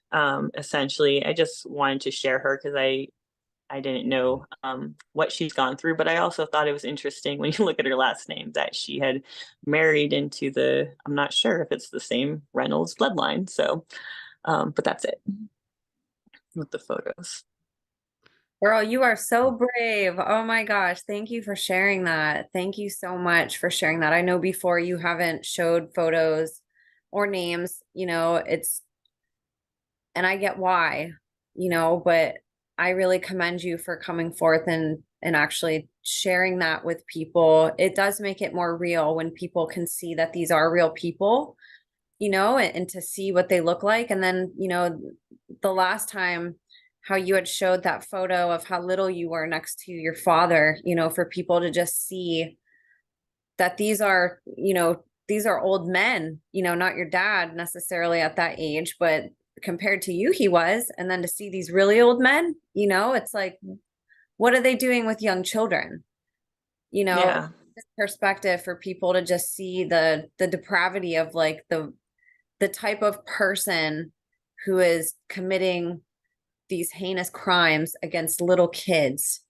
So I really appreciate you going into that so much and explaining. You have a really good way of giving examples that validate this information. Did anybody, Gray, Nathan, did you guys have anything to add? I do have a bit I wanted to add. I'll be honest, especially hearing what Carrie said. I don't want to take up too much time, but I did want to go into briefly, basically exactly how it was being handled and the few different methods. Just really discuss it because I think it's important too for people to understand, and they might be able to connect with that and say, "Hey, that's what I felt, and that's I relate to that," and so on and so forth. So I'm gonna try to breeze through this as quickly as possible, but Take your time. and a lot of this is very embarrassing. Y'all know the score, but so in my life there was two main things of handling. A lot of what Carrie had mentioned is personal handling from other people, right? So there was some of that. What I really experienced was two distinct types. When I was going into it, one would be the family, and that would just be obligation to the cult, obligation, spiritual attachment, knowing, hey, whoever it is, whatever it is, this is the long-term plan. This is what we're going for. This is my duty as a part of this. That was that. There could be different people I'd work with in different circumstances, whatever. Then on the other side was the technological aspect. And that's the primary source of my handling. I bucked the familial connection and the spiritual connection. I rebuked that early on, and then it got too much. I wasn't able to be used like that. And what I was heavily used in was the technological aspect of handling. I want to describe that really quick. What I had left out on programming facilities when I was young, I didn't mention Rochester University. They had some there. And then there was also the SUNY, and what turned into the nanotech complex in New York and around Albany, and then also at Saratoga Springs, which, funny enough, Disney has a complete mimic of Congress Park, where also there was some programming taking place and stuff like that, right around there anyways, or at least they would be receiving instructions there to program other places. But so most of this was installed with what's known as the God helmet, the Stanley Coren helmet. We're talking about electromagnetic cranial stimulation to where they can pattern messages and stuff like this. When I was very young, about 5, I was abducted in the middle of the night in an alien abduction scenario. I took it as demons, but later on I realized, oh, this is aliens. And so I had that anchor in. Okay. So that's one. We have your alien abduction scenario anchored in when I was about 5. I believed I was abducted by aliens. They showed me basically a whole scenario about the world ending and, and all this. And like I was chosen one and so on and so forth. And then I had to anchor in heavy that gets tapped in later. And I'll explain how that was handled. Then I was raised a Jehovah's Witness. Fun fact about Jehovah's Witness, even during, Nazi Germany and all that, they got special marks because they were basically the most resilient because of their steadfast faith. So when I was in the Jehovah's Witnesses, I was always told certain things that I was chosen, blah, blah, blah in the program, really had that anchored in, and basically certain things were linked to me, take them as signs from God. So if certain things happened a certain way, I would automatically register that as a sign from God, that God wanted me to do something, if that makes sense. So the Jehovah's Witness really had the listen to God, God is giving me missions sort of deal. I had some random, alien abduction sort of deal, right? And then there's another aspect that we're about to hit. But so how do these work at the same time? The thing is, whatever works best is going to get used with you and all that. And this was also somewhat of the experimental phase when this was happening, right? With Dr. Michael Persinger and all that. And, and I had been programmed by him personally, at points. And so basically what would happen is later in life, the way I was handled was a few ways.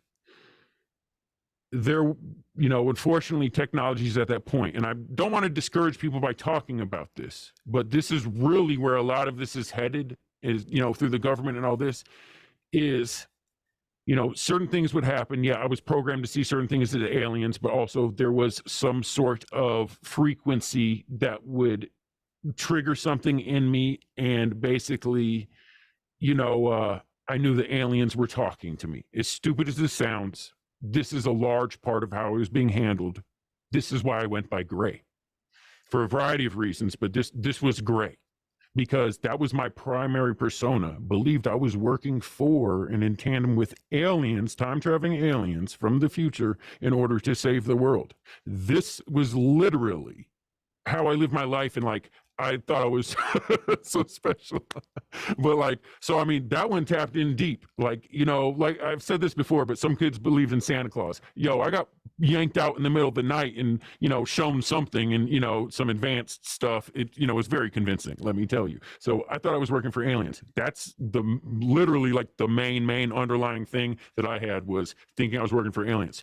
The other thing was, and this faded out quick because I kind of like rebuked the Jehovah's Witnesses so hard that the same things, I kind of rebuked them and developed my own personal connection with God, and didn't like listen to like the triggers of what they would say to make me think. But for a while, and, you know, in through my teens, they developed a way to say, you know, hey, basically just a bunch of experiences. I don't want to say it because it also might be with other people, but there was a certain way that information would be delivered, and, you know, just basically like a certain protocol, a couple layers, and I would think it was a message from God or like a strong sign, right?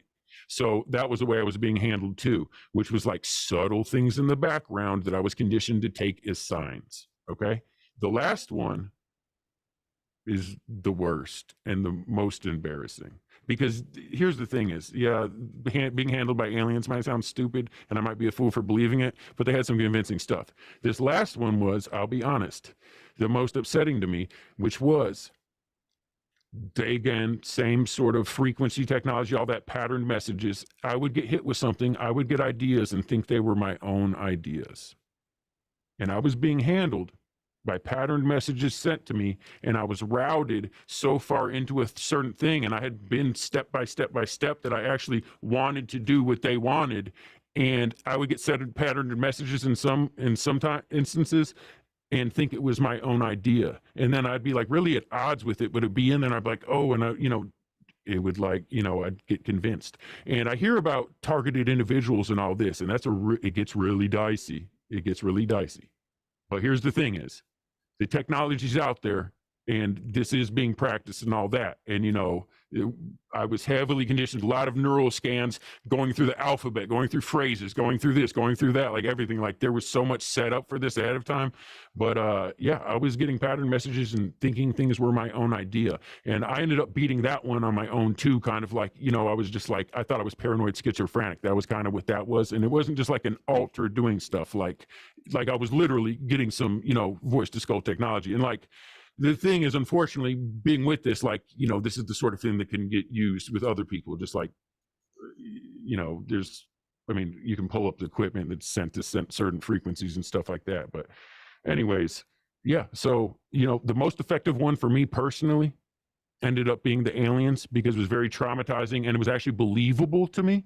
The God thing I rebuked because it didn't make sense, and I had my own connection with them, and I had rebuked the Jehovah's Witness so hard, so the God thing didn't stick with me too much when they were trying to do that. But you look up and you see a bunch of Jehovah's Witnesses that have killed people because God told them to, and you wonder how many people did that handling get to. But so there's a lot of there's a lot of frequency and technology applications. And the last thing, just, I know we're talking about handlers, but the thing is, there's, you know, a strong split in the ideology of people that believe in the manual diddling and strong anchoring and no apparatus way of old, you know, to maintain this. And then there's the technocrats, which right now seem to be taking over, but it's still godless at the end of it. And I'll be honest, there's things out there that can affect machines and equipment as well. You look up electronic perturbation, its effect, you know, because all we are is frequencies already. So it's, in my opinion, it's not even as reliable, but that's largely what's taking over, because of the way that they can deploy it with the current state of things, is, you know, frequency control. And they're trying to handle more and more people like that, because they're encompassing with more frequency, more towers everywhere, more everywhere. You know, everybody's got more devices. They're getting, you know, some people might be getting a certain substance in them that helps with that helps with like antenna, you know, some of this technology that people are injecting inside themselves, not to go too much into it. But yeah, I just had to touch on that for handling, because it's such a big thing and so many people face it. But the thing is, you know, spend some quiet time, put the phone down, go inside, you know, deal with yourself, get to know yourself, listen, you're going to know if something's not you. You know what's right. You know, this, even this technology, you can't fake it. If you know you went through something and you know you're being handled, you know you're being controlled, and there's some sort of frequency handling going on, that can be beaten, in my opinion, easier than getting in connectivity with other altars that have cult loyal aspects. That cult loyal aspects really deep and underlying. The equipment can do it quick, the technology can do it quick and all that, but it can be interrupted. It's just not anchored the same, and definitely not as long lasting. Did you have something to add, Nathan? You looked like you were gonna say something. No? That was awesome, you guys. Thank you. And thank you so much, Gray, for touching on that, just because a lot of people do deal with that, you know, and again, because it's not a person abusing them, it's something that they feel, but they can't see most of the time. It's not something they can point a finger at and say, this is what's causing my abuse. You know, it largely gets written off, and it's a part of this community, I think, that gets neglected, unfortunately, but so many people deal with it. So I really appreciate you talking about that, because that's a way of handling and controlling somebody, you know, and then unfortunately it's like an invisible enemy. So I really appreciate you talking about that. And you too, Carrie, you too, Nathan. So I feel like we sort of laid a foundation for what we're going to get into next, which is more of the infrastructure of this underworld. So this can get pretty confusing, and I want to sort of break it down in a couple different ways, starting more locally and building on what we talked about when you guys sort of introduced yourself, and then building it into this big picture, because really this is a global network that we're talking about. There is a shadow government, there is an underworld, and a world that's right in front of our faces above ground. You know, there's all these different worlds that exist within our world. Society is privy to just what we're taught to see around us, and there's things right in front of our face that many of us don't even see, you know, that exist above ground and that are right here happening, and they can't see it. And on the other end, there's a whole different world that exists within our world that no matter how hard we physically look with our eyes, if we're not involved in these programs or if we didn't grow up in them, they'll always be invisible to us. And it's really easy for people to say, oh, a shadow government, that's just a conspiracy theory. That doesn't exist. Where is it? You know, if it exists, where is it? I think survivor stories are the best way to explain this. And because you guys actually got to see this, you know, and this is what a lot of your programming was based around. So I sort of want to open the floor up to you guys to just share. I'd like to start with talking about stuff locally where you personally experienced growing up, or locations that you were at, diving deeper into some of these locations, these training sites, these DUMs. I'd love for you guys to speak on your own experience, on what you have seen with your experiences, and then what we'll end up doing is building it into bigger and bigger networks and seeing how this works as a big global scale in a sense, and connecting all these dots. So I'm going to open up the floor to Gray first. I know that you had just got done talking, but I'm going to have you go first on this one. And just talk just from your experience, and you can go sort of wherever you want with it. You guys have all different individualized experiences. You guys can talk on things that survivors of, you know, the program that you guys have been through, that a lot of people have gone through.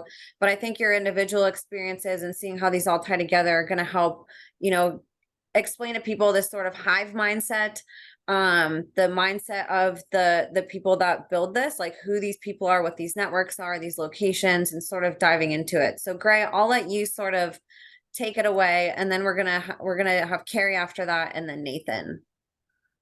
So sorry, am I just going into the dumb experience, or am I just going into training sites here?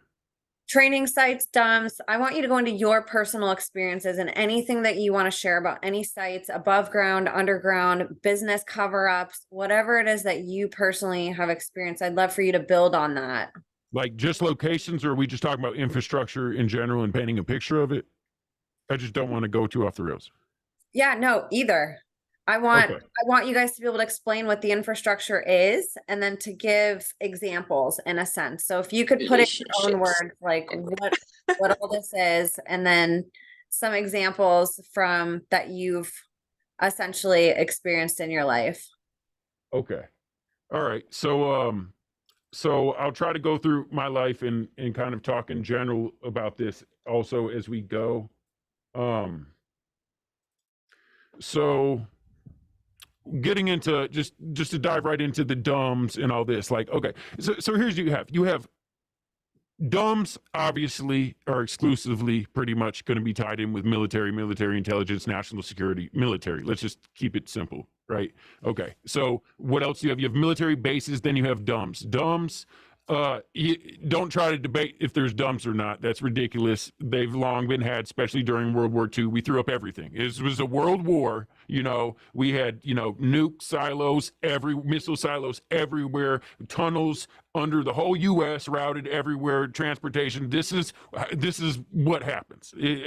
So like a lot of people are like, oh, is this real? Is this real? Of course it is. What, you don't think that they have underground bunkers and stuff? Come on, like, don't even go there. So, one thing to understand too is, like, when we're talking about dumbs and stuff, yeah, that's going to do with military and all that. Like, this stuff's all these dumbs and stuff are tied in with a lot of other classified projects, which only makes sense that some of this deep, dark national security have to do stuff is all down in the same places. And that's where there's some scary stuff in some of these dumbs. Now, you have huge dumb facilities, whatever, some of them directly under bases, some of them completely isolated. Obviously, there's going to be a variety of them. There's going to be a variety of reasons. A lot of them tie in with Department of Energy, stuff like this. Like, I mean, there's really serious stuff. Some of the really fringe science, deep, dark experiments, yeah, stuff like that. Do you also have some bases out on sea and stuff like that, of course. But as far as these, like, military facilities, deep underground military bases, let me see here. I can pull up something.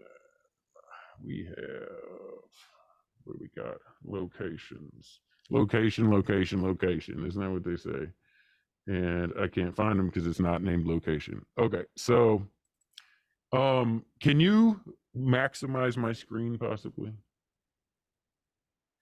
So I was on the edge of the Adirondack Mountains, and it has one of the most densely populated areas for old missile silos that are converted for different things. They'd have the spring system and all that.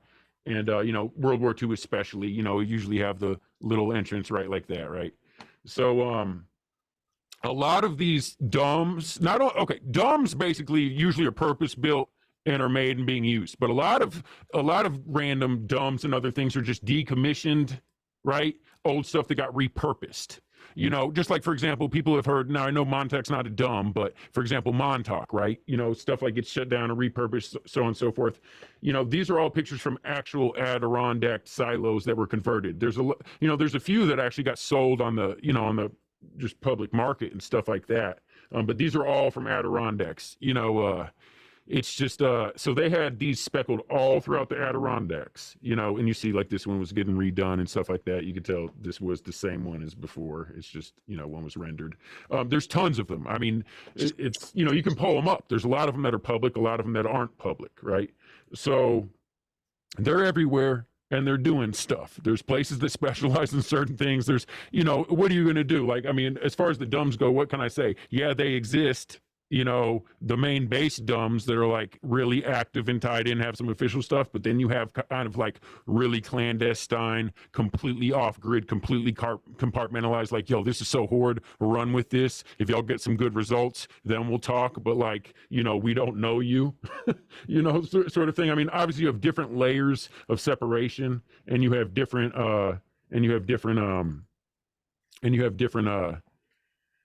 degrees of usefulness. But for example, here's the top of one, and this is overseeing Lake George, which is a very big hot spot. And it's very secluded. And then there's also like a private castle over here. And then 2 mini castles that a lot of people use for rituals. But this is supposedly a decommissioned weather station, right? Obviously it does not look very decommissioned, but anyways, stuff like this. Like, I mean, what can I say? They're everywhere. They're doing some things. I've seen things I'm hesitant to even talk about because I mean, you know, I like to be able to pull it up on the screen if I'm going to talk about it. But here's the deal is, the fact of the matter is, in some of these dumps, especially some of these random, you know, fringe places and stuff like that, sure too, but in some of these dumps, they're doing the most horrid, godforsaken, blasphemous experiments with life and biology, chimeras. You know, I don't want to call, you know, anything an abomination, but there's things that I'm scared of. I'll be honest. For a while, I wondered how I could even pretend to live in society, because, you know, I've done very little time in society, and there's been a lot of objects of it not going well. You know, there, I've seen children that have never. I barely can talk about it. I've seen children that never have been above ground. It's horrible. It's so horrible.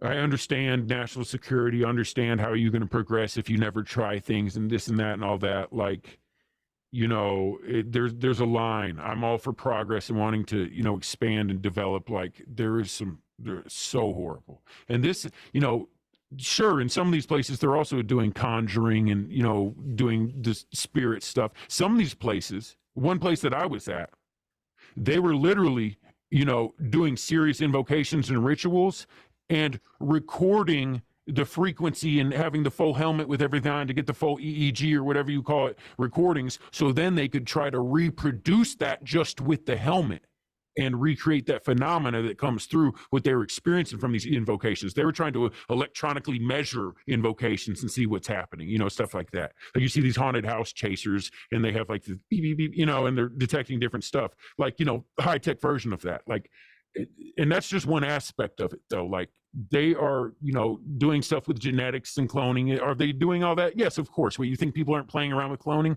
Especially, like, I mean, take any rich, you know, jerk. Like, if they're billionaire, you don't think they want to live longer? You don't know some of these guys? Like, I mean, let's think, some of the people we've came in contact with the program, you know, they want to live longer. The promise for a lot of people is to live longer. That was the promise for me. And I'll be honest, it's very upsetting, because I know at this day and age for sure that people are already doing stuff. Let's keep it at stuff. But people are already doing stuff.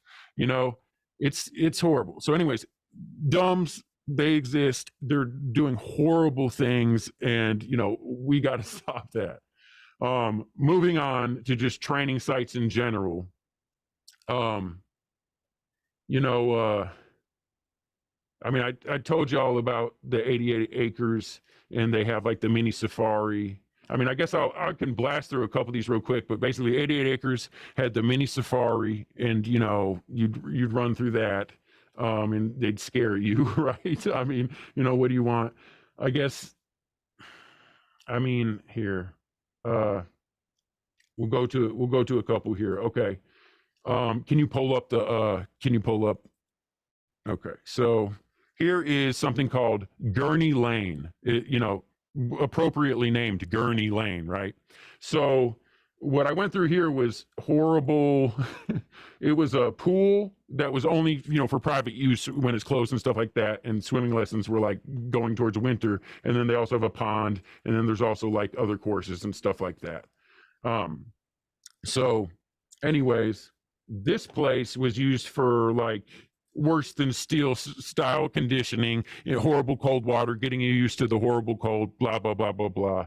You know, they got places like that. And like, someone's like, oh, what, a public pool? It's like, look, you got to understand, this is so secluded in a small thing, and they have it blocked off. And like, the people that are bringing to this for these small lessons are all, their families are all involved in generational. Do they have other facilities and stuff like that? Yeah, sure. This one was pretty extreme at Gurney Lane. Okay, so going past that, let's see what else we got here. Okay, we got the Hungry Hawk Amphitheater.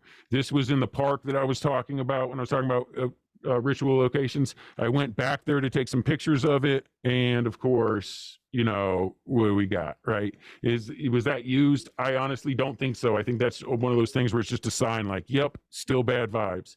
You know, they got the overlook, and this is how the situation will be set up a lot, because you have the rituals, stuff like that.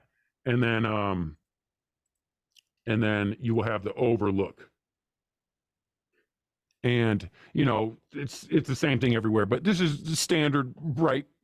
Stuff like that. Some people have the big private properties. This was public property, and they have it set up to where, you know, people are in the rotation and helping keeping it locked down. They run through there with they sweep for frequencies. They have jammers that go up. Like, you're not stumbling upon this. It's no one's coming up on this, you know, this rules to going to it. You're not bringing recording devices. You know, it's this is how some of these sites and things go on. Okay, we'll go to, oh God, this stuff upsets me. And I'm sorry, we're talking about infrastructure. I guess I'm just showing a couple things, but going to, you know, Owl Hollow, right? So this is the off books Eagle Scout cabin. And these windows are actually reinforced. And, you know, right, you know, looking pretty shady.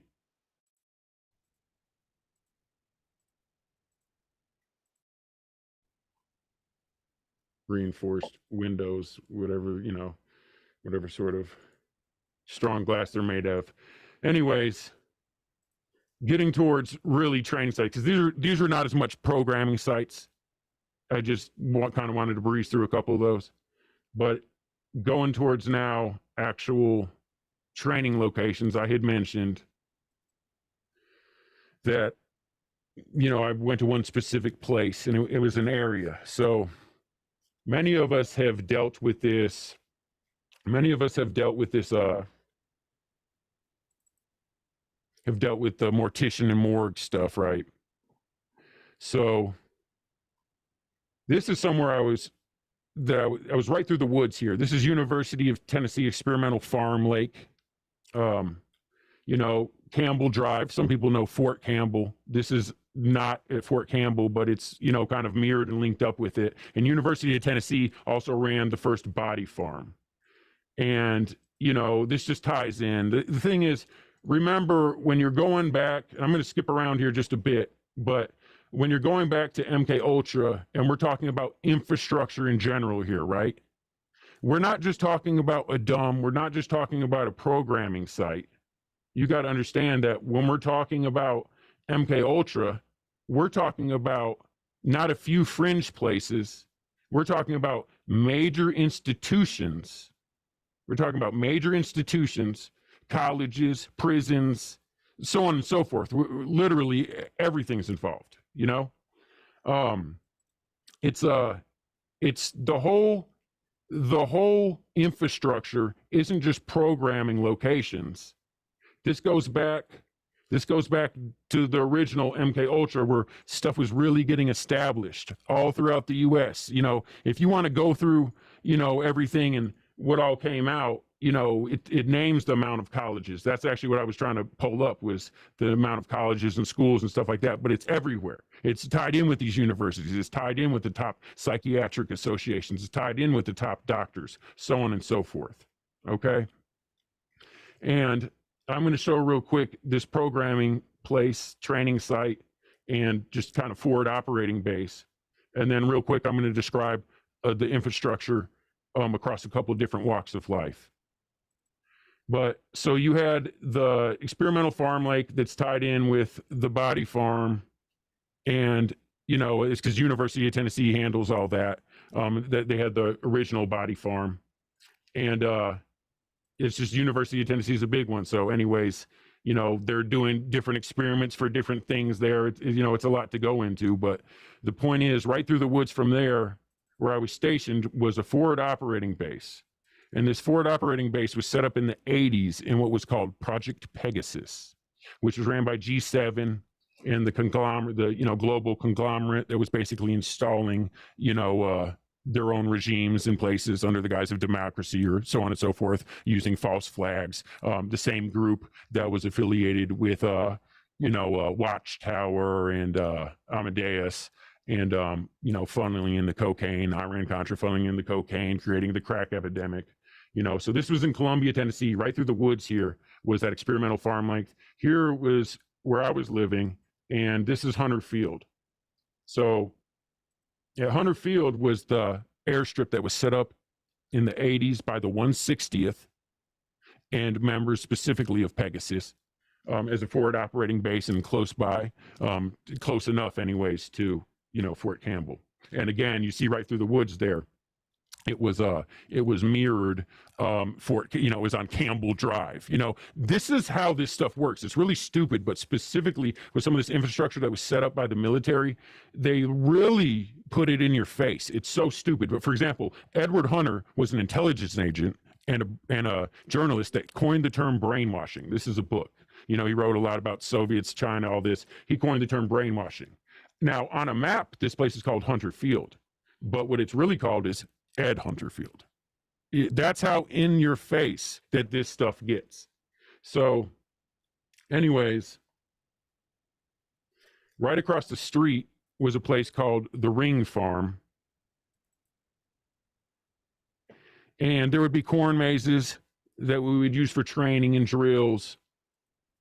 And the things about these patterns are that these patterns, if you go through certain drills in here and you're in a certain state of mind and you go through certain traumatic conditions, we had many things. You'd go through this thing, there'd be all sorts of booby traps. We do different things at different times. I had a wolf that I was maintaining over there and I was dealing with a lot of wolves.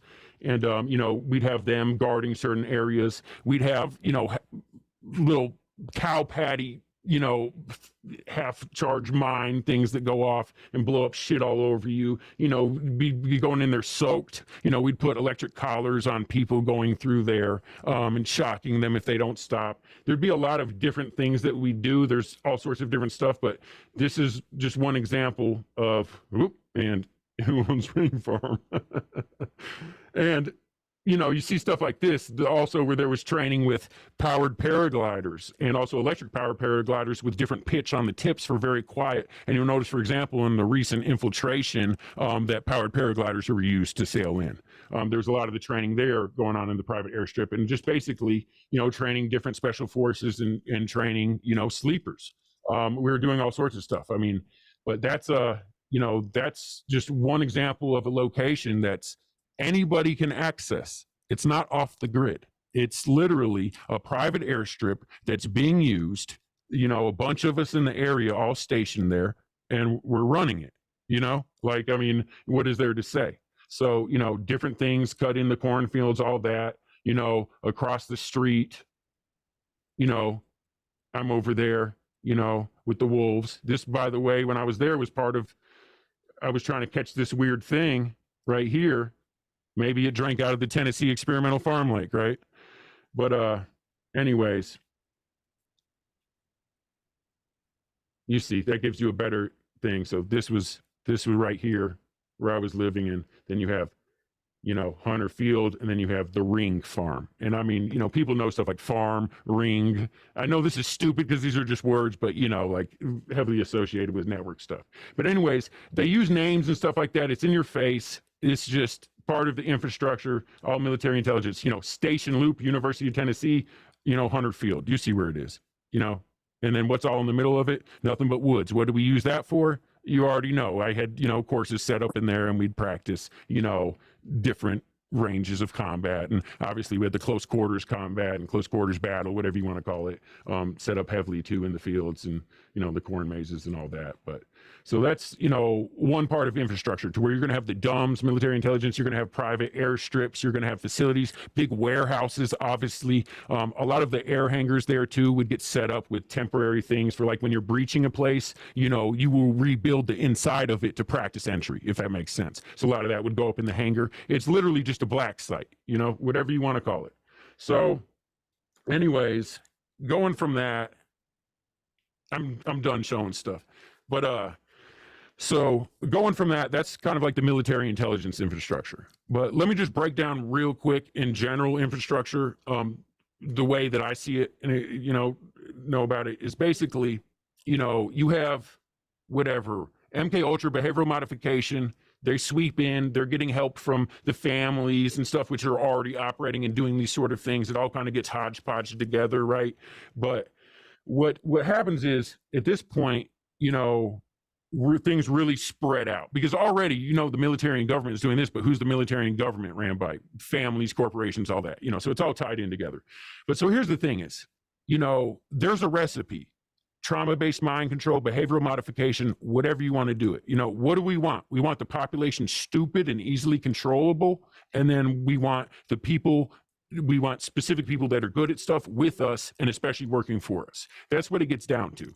Okay. How do they get from different walks of life? You have the families and stuff like that. What do they usually do? They usually send their people to already established, high-class institutions and then Ivy League colleges, right? You have your Jesuits, you have your people that go to MIT for more technological stuff, right? You have your different branches of stuff like that. But as far as the established rich families and stuff like that, they kind of have private institutions. They're already grooming their people to take over their dynasty and their legacy and already going through that. So the infrastructure for that, they're, putting them through, like, say, a few decades ago, this isn't as popular now, but it used to, like, the mainstay used to be, right? A lot of people were Catholic and they'd all go to Catholic boarding school, right? You got some people might hit the, camps if they're bad, even if they're a rich person, might go to the wilderness camp. Like, look at Paris Hilton speaking out about that stuff, right? So you got the infrastructure. Where is it? We have these places and we fully control them. And what are we controlling to make sure we can put every single person through this process? We're controlling the hospitals and medical places. We're controlling the education, and we're controlling the corrective institutions. Like, that's about it. What else do you need? So anyways, then you have the, people that aren't super rich, Ivy League college and all this and all that. They get funneled already into these public gate programs and pull-out enrichment and stuff like that. There's plenty of different, mid-level cults, and, that's where the pornography and stuff like that. Now, obviously, there's overlap, and every walk of life is dealing with all this stuff, and it mixes in, right? But, the kind of mid-range people, it's there's a lot of the that's where a lot of the kind of like mid-range cults and stuff are like that. Like, it's all mixed up. And then you go down to the poor people, and the really poor people that just have like kids that can get taken away from the parents, just to be honest, drug addict parents, stuff like that, all that, right? So they're procuring children through child protective services, stuff like that. This is the infrastructure. Like, the thing is, where are the kids? The families are already in on it, so they're feeding their kids to these boarding schools and private institutions. The mid-range people, some of these are kind of into different stuff. Some of them are drug dealers, this and that. And then some of the poor people, obviously, are doing drug dealing and all that. But it's basically like, just the infrastructure is a net. What can they do to make sure we're grabbing useful children and funneling them while we're dumbing down the rest of the people? And I'm all over the place here, but the specific example that I want to give goes into cartels, gangs, and, deep down criminal organized crime. Okay. Whether you have the mafia, right, raised tough as nails, very strict, very harsh, a lot of them very religious, so that's already tied in. And then, they got their code of silence omerta. And then, they're making their sons go through rituals and rites as far as like, this is a heart check. You got to go through this test. You got to go through that. They're kind of tied into that, right? And that's going into, the gambling and all that. But, I'm getting all over the place here, but I'm going to tie in the gambling. Then you have your narco cartels. Some of these narco cartels, again, we're talking about infrastructure. These narco cartels, think about where they're set up by. These narco cartels are set up by largely, or at least controlled by, intelligence and things like that. And, these people, some of them, for example, like, or Santa Muerte and, all these people like, they openly practice this, spirit worship and satanic worship and, pray to death. Like, they know they have to do whatever because they're coming from a very tough place and they're already getting conditioned. You got a lot of people down there in the Mexican military, you're in there under 18, so on and so forth. So, you have that infrastructure, that's largely controlled by that. But going to the gangs, which is what I really wanted to focus on. Because people are like, okay, they don't understand. They can't think of how this would happen. Like, who would mind control a child, right? Who would dare do that? It's like, first of all, think about the mafia. You're acting like they wouldn't go hard to develop their children to be better warriors and better, members of that. Like, of course they, want that. That's a large part of it. As a matter of fact, the FBI absorbed a large part of the mafia, way back. Like, that was a major thing. And that's really, when that got tied in with intelligence and everything, really established a wide infrastructure on on the underlying organized crime world, because they paired in with the mafia and they said, now we're going to route all our drugs through you, this and that. Okay, but then what you have,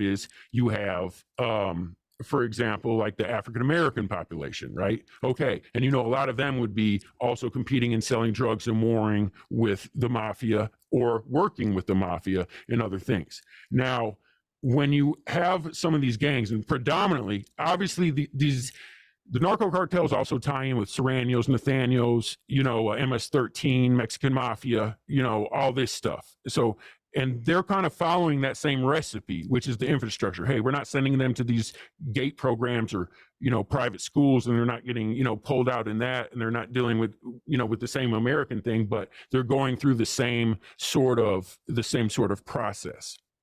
Now, the gangs that are predominantly African American, here's something that people should know, because we're talking about infrastructure. Obviously, you already have the mafia, which is a large portion of the infrastructure. Again, it got absorbed by FBI intelligence. The cartels all set up by intelligence, like controlled, like period. Like that's literally what they went and did and took, they obviously, like Pablo and all that, they were all tied in with all that. They control everything still to this day. Okay, so now you have just the street gangs here. Okay, you got Crips, 6-point stars, blue. You have Bloods, 5-point stars, red. You have Vice Lords. What people don't know is Vice Lords, they're also 5-point star and, affiliated with the Bloods. And then, you got your People's Nation, you got your Folk Nation, you got different sides, left and right, blue and red. People don't know about Vice Lords, and this carries over to other, but a lot of their rituals and rites, their trials and tribulations, their heart checks, their tests are actually very similar and mirror the same sort of stuff that the Freemasons do.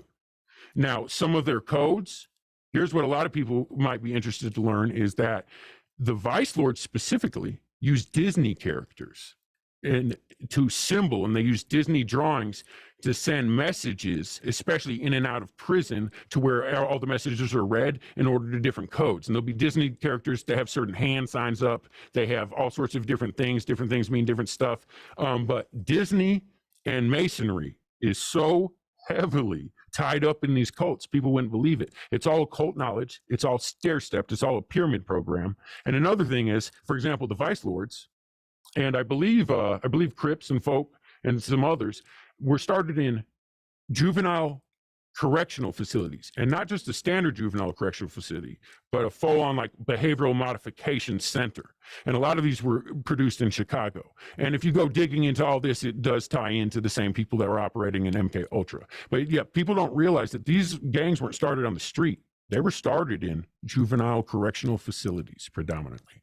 And it's the same sort of thing, to where we grab these people and we're putting them into this gang lifestyle, and we are passing some laws, for example, that specifically will break up families and stuff like that, and kind of keep all these same elements of breaking the familial attachment, making sure that they have trauma young, going through this, all this abuse. And it's the same recipe. It's the same stair steps, even if it's the not exact same stuff, different background, different features. But the infrastructure, is spread out along different classes. You have these lifestyles that these gangs are funneled into that were largely created and molded based on the same occult principles and the same occult path working that everything else is. And these gangs establish a network of their self. And, infrastructure, it has to get everybody. You got the rich people, the middle class kind of are like in the middle of chasing everything anyways, but the poor people, they're poor enough to buck the system because they don't care, right? And they're willing to do anything. So what do is they created to where they're kind of like a self-perpetuating culture. They're fighting amongst themselves, just like the middle class over left, right, red, blue are fighting amongst themselves. And it's just designed with that infrastructure to make sure the same recipe hits all walks of life. It's just, a lot of people don't realize, like, oh, wow, these gangs, what they're doing is equivalent to ritual abuse. It's mind control and all that. And I'll be honest with you, because I was affiliated, I've never been affiliated directly with a gang like that, but, I had worked hand in hand with a lot of these, including cartels and street gangs. And up towards the top of them, A lot of them are aware of tying in directly with intelligence and know it. They're just, it's a dirty world out there. It's, it's an open secret. And then some of them even know about the occult aspects and all that. But it's all the same. If you get looking at the parts of the recipe, it's all the same. And yeah, the infrastructure isn't just for people that go on to military intelligence or stuff like that. And, obviously some people from the gang might even end up in the military. You see there's a gang problem in the military now, if you look into that. Not too many people, I think, know about that. But yeah, it's just the infrastructure is spread completely everywhere. And there's different patterns that different walks of life go into. I just really wanted to mention that about the street gangs and the cartels, because a lot of people don't realize what they're going through mimics the same things, and they have the same, false ideologies and beliefs that are told, or even if they're not false, very sick, and they're just put through it from the very beginning. So I just wanted to kind of make sure that had a light shined on it, that it's happening. And that's, for example, if you got some coke, or you got some, where's the heroin coming from organized crime. And where are these people doing? Guess what? These are the people willing to do this. These are the people running the gambling rings. These are people running the dog fights. You think these people that fight dogs aren't capable of doing this horrible stuff? Like, if you understood how gruesome this stuff is, it's horrible. It's horrible. And, this is the underlying structure. This is the underlying infrastructure of the whole organized crime, black market, everything, even tying in with where people were getting marijuana and stuff before that's been largely legalized. It's still, there's a black market for that. That's ultimately, there's a lot of freelance people, but ultimately all this stuff under the major rings of everything, this is part of the infrastructure of this ritual abuse and mind control. It just has many different faces. Some don't seem as satanic, some are more technological, some are more street tough. It's all the same recipe and tied in. You'll see many elements. That's interesting too that you mentioned gangs, because even if you think about, when people visit a city, for example, or they live in a city, the projects are always isolated. Nobody wants to go there. So it's like its own ecosystem too, where just this generational patterning happens. There's no intervention. A lot of times there's not like accountability. I know, I'm sure some of those people go to jail, but it's almost like an area where crime's sort of allowed to perpetuate and happen, and they, it's isolated, like people don't go down there. So I think that's really fascinating, because I think from the outside looking in, we just ignore it, almost like how we would a homeless person, because we have our assumptions on what society tells us, but we're not thinking, well, what would cause a whole ecosystem to develop that way? Why would people just decide to, be violent and kill each other, and have these gangs that, are very violent and are involved in a lot of illegal activity, and to put it in that perspective that, hey, this is a generational thing, and that people are raised in these environments from children, they're raised seeing death and having family members shot in front of them, and hearing guns and seeing cops everywhere, and drugs. And to see that is similar mind control, it's a different way to do it. They might not be, using the technological aspect or having, like you said, it might be a different design, but ultimately it's designed to have the same effect overall. So I think that's really, really fascinating. And then tying in Disney and all of that too. Thank you so much for sharing that. I'm going to turn it over next to Carrie to speak on behalf of the infrastructure, and feel free to give any examples, Carrie, and to sort of elaborate on it however you want. You have a lot of interesting locations and information that you've experienced in your life too. So I'll turn it over to you, and you can take it away however you want, girl. Perfect. I kind of wanted to start with following up a little bit on what Gray had mentioned when it comes to the organized crime. Like, you mentioned it when talking about like Gates and his relationship with me as like, handler, pimp, etc. before, that I will totally back up and validate what he's saying, because I was, used firsthand in like one of those like training events, for a child of, essentially, a gangster, a Mexican gangster, like where it was, and they were involved in dogfights. That was a lot of the event, took place. It was the kid's birthday party. It was supposed to be his first kill, and I was there because of my training to essentially role model the more sadistic side of things, basically, like to kind of help egg him on, to really make sure to help kind of seal the deal, essentially, slash as a child prostitute, because it was his birthday party, so it was kind of like a double thing, and then Gates also, respected this guy as, another psychopath, someone with power and stuff like that, so it's something that I just wanted to back up, is that, this kid was on a lot of levels. We were left alone together a lot, too, and sometimes just acting like kids, you know what I mean? To realize, that really like these, cartel members, these gangsters, these mafias, like, that they do start out as kids, that are going through the same kind of scenarios and no-win situations, and being encouraged to be sadistic or to rape or to torture, an adult man on their birthday, and to see that as like a fucking rite of passage, you know what I mean? Like, and that to me is just like, is and also too, to that I saw him later on in life through another trafficking event, and to see that he had kind of become the psychopath that his father wanted him to be, at least from what I had seen, to a degree, you know what I mean? That to see that evolution, of someone, that could, I don't know. I still think a lot of these people are DID, so I did see a lot of, some of like the innocent part in him still too, but for the most part, it's like he was his father's, kid, stuff like that. And I think he just trafficked me as a maybe like a weird, like re-experiencing of like that same event in his past. It was a really weird experience, but also so insightful to see the making of a psychopath, and someone that does become like, the crime boss or whatever, that they started off as like being a kid forced into situations they didn't want to be in either, um so yeah, I mean, infrastructure wise, like I feel like most of all of my insight with infrastructure like always comes back to the pedophilia, side of things, more than anything else. Like that when I look at pretty much anyone that was involved in my life in like a bigger like handler type of position, my father, Gates, or my beta trainer and his daughter,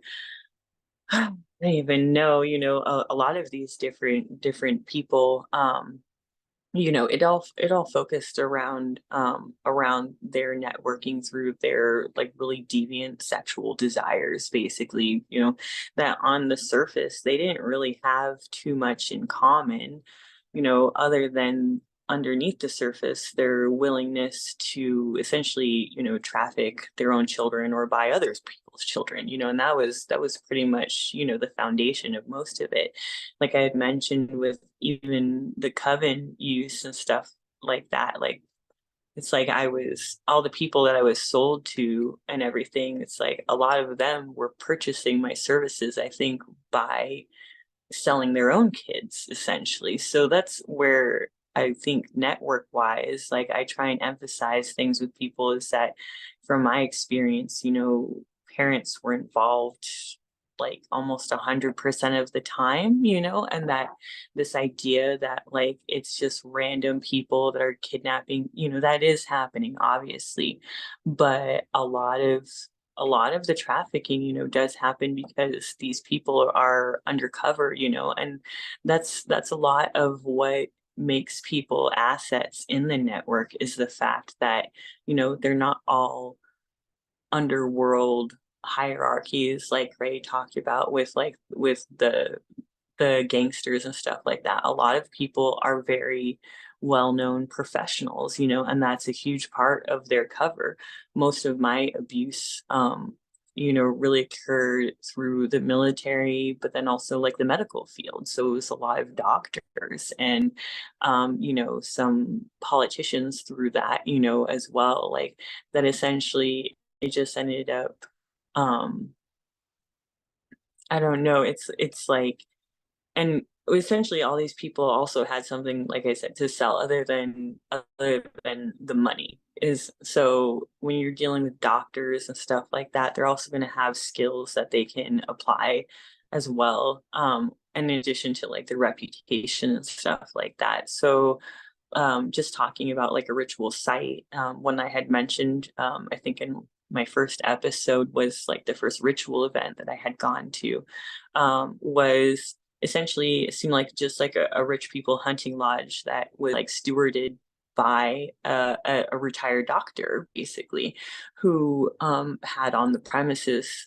So, I mean, for people to visualize if they haven't seen the episode, that it was outside, of the San Antonio, Texas area, maybe, hour and a half in a hilly area that so it's very secluded. You're driving on a rural highway for a while, nice grassy fields and stuff. And then, eventually you go on a dirt road and you come through some hills, and nestled in it is like this whole little like rich people playland, which is just like, essentially what's like a hunting lodge, like, and adjacent, kind of like, I don't know, there wasn't like big forests, there that I was accustomed to seeing it like, but, kind of like sparse, like woodland, still foresty kind of areas and stuff, stables, a large, I say a hunting lodge, but, essentially a mansion, with like columns and like the whole shebang. It just has like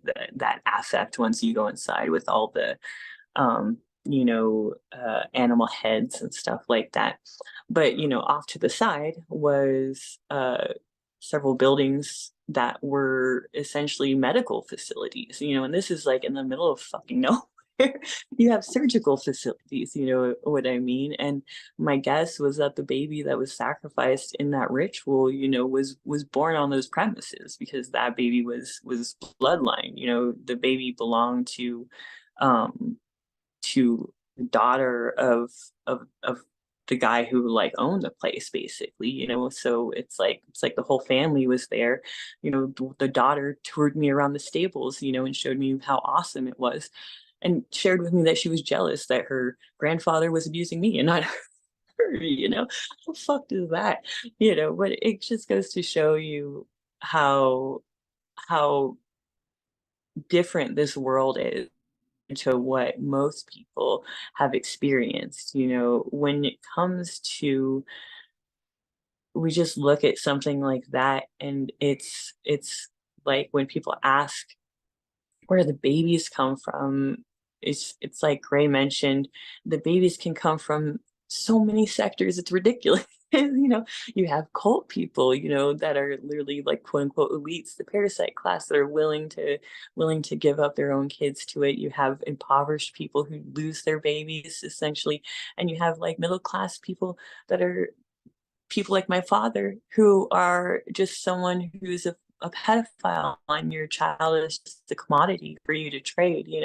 So that's the thing that's a little hard when people like look around, and they're like, I see in comments sometimes them asking like, hey, like, what is it where do I look for? And it's hard to say, but it's like, I mean, I commonly see, doctors' offices, vets' offices, dentists' offices, daycares, orphanages, kennels, anything that's going to have it really runs the gamut, because it's anything that's going to have an infiltrator in there, so a psychopath or a pedophile working there. It's pretty much all it takes to transform, that location into something that, it shouldn't be, or for suddenly, drugs to be disappearing or something like that. So, you know, location wise too, it's I don't even know, like most of my locations, especially with DUMs and stuff, like that. When I talk about the snuff factory, that was middle of nowhere. Like they mentioned, you had to drive another place that was located far outside. You didn't even look like there was anything there, like it was a remote air hangar or something, like just like a couple little buildings, little tower, like should I call it, like a fence that was like way far away from that even. So it's unlikely that anyone's even going to go in there unless they're supposed to. And it's not until you get up there that you encounter, and that's what kind of trips me out, is seeing like Gray's like images of like the dumps and stuff like that. I haven't looked up too many, but it's pretty similar to like what I journaled, you know, about this one as far as like layout and everything. But it's like they've all described, you know, a place like this is 100% set up to be a psychopath's playland, and it's going to have sections dedicated to literally every you know, a snuff factory is the case, you know, every aspect of their industry that they need, they're going to find some space for it and set it up. I have a feeling the core event that I went through was like I said, like dumb underground material, but I feel like that was a lot closer to the hospital that I was in. So it's very possible that it was connected, you know. That's why it's really hard to say too, because we go through a lot of these things when we're kids and there's gaps. Unfortunately, you know, at least I still deal with that to some small degree. But there's other locations that are very public. So one that I would just like to bring up is the aquarium in Corpus Christi, you know, is I just pulled it up real quick. I mean, it's the Texas State Aquarium. You know, it's the main aquarium, the one I had talked about being my gate event, where it had been a bunch of schools that had all sent, you know, 3 or 4 gate kids and a couple of teachers to accompany them on a bus, essentially out of town. I think it was probably about an hour and a half away from where I lived. You know, and we're talking about like second graders here. And to stay overnight at this aquarium. And, you know, and even on their website talks about they have that was the main cover memory, you know, that all of us had, is like the coolest part of it was the tunnel. They have a 68-foot long shark tunnel, basically, to that we all put our sleeping bags under. You know, these are very like well-known locations. Or Paris, you know, we're talking about the I think I sent the images for the last episode and then never shared them, but it's the Palais du Justice, I think is, I don't pronounce French shit at all, but regardless, it's you know, it's next to Chartres Cathedral. It's like a touristy area, you know, but it's also a royal area that has a huge history and everything. So it has catacombs underneath that the rituals take place in. So during the day, tourists are visiting, you know, this very grand building, essentially, and then during the nighttime you have elite people showing up in that driveway, going upstairs, having cocktail parties, and then going downstairs to the catacombs and then and performing a black mass. So it's something that's hard because it runs the gamut, you know, but that's kind of, I guess, a little sampling of my, I don't know, my understanding of network kind of stuff, is that it's everywhere that a psychopath or a demon has their foothold, basically, unfortunately.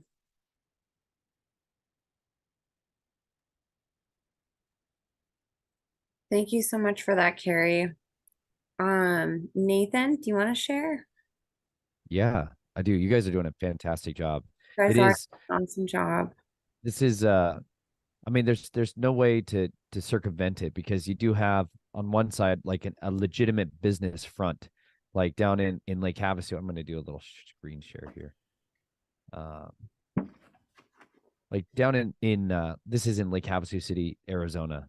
And so this is the shops next to the London Bridge. So just over here is the actual London Bridge that was brought over here in the 1970s. And then they built the very same people, C.V. Wood, who designed Disneyland and all of its tunnel and infrastructure. There, a guy named C.V. Wood built a miniature little Buckingham Palace, like pleasure center here in Lake Havasu City. And these shops are fronts for businesses. Not all of them, but a few of these. When you would go into them, like when I was being trafficked around as a child, in the back of them was a photographer's studio, and that's where children were being photographed for child pornography and snuff production. And at the time, it was not digital. So you got to remember there was like a red light room and a dark room and things like that that were critical pieces of the infrastructure that were used. And then for copies to be made. But then this is a place where I would go in to pick up that kind of material and put that in a little backpack and then take it out with me and then distribute that out to the mailboxes.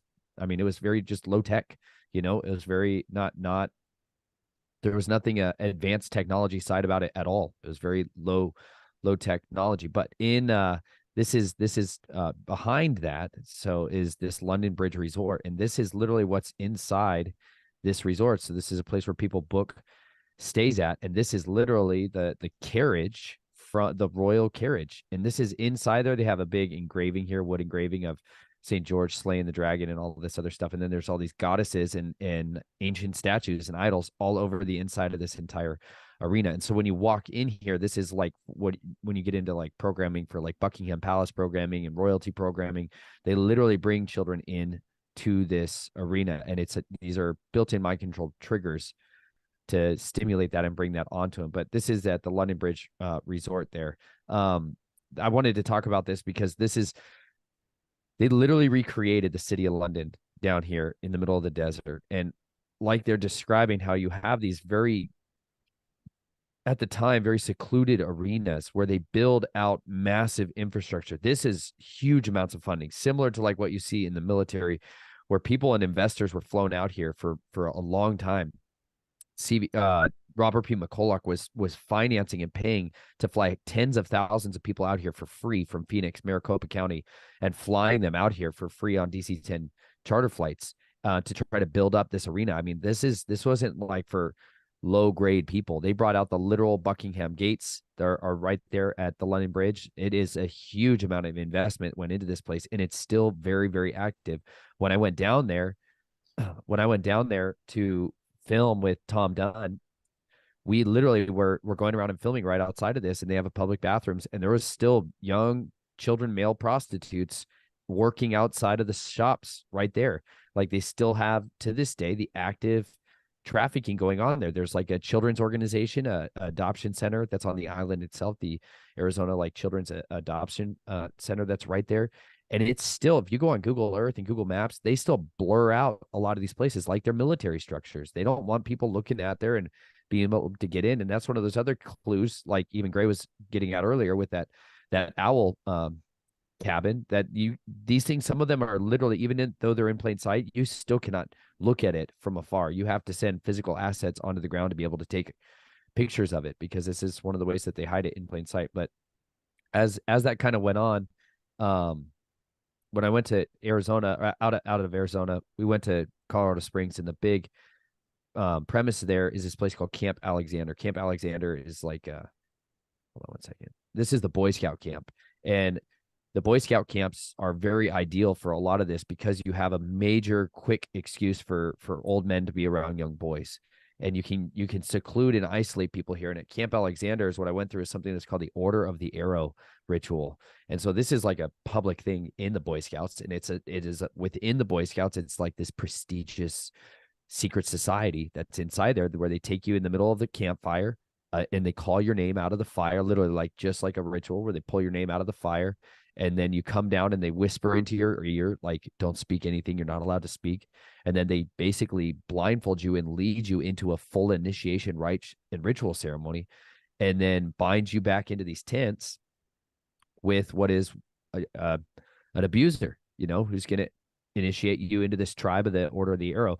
Now, I'm certain that other people that were parts of this did not experience the same thing that I did on that night. But this is one of these areas that allows men to shower with little boys, to get naked around boys, and to be able to participate and facilitate this and then document a lot of it. So Camp Alexander was one of those places where a lot of that took place for me in Arizona, or in Colorado, outside of Colorado Springs. And the other place I wanted to show you guys, this is the United States Air Force Academy. I've been talking about it quite a bit here. But when we moved to Colorado Springs, this area here this is from above it on the mountain range. So there's basically all of the Rocky Mountains all start very abruptly right here. Otherwise, it's all the ground is very, very flat. going all the way towards Kansas is the Great Plains, the Mississippi. It's no elevation change, more or less. And so this is the area where there is a massive tunnel infrastructure with the deep underground military base.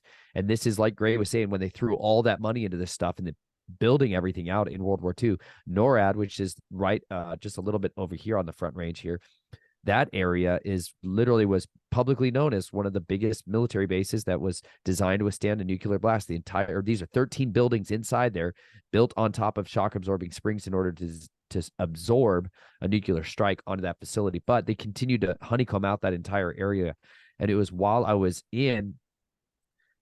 going over on that side of it from Rampart Range Road that a massive boulder moved open, and there was a tunnel, just like a linoleum floor tunnel with compact fluorescent lighting going down the hallway, and it led into an arena.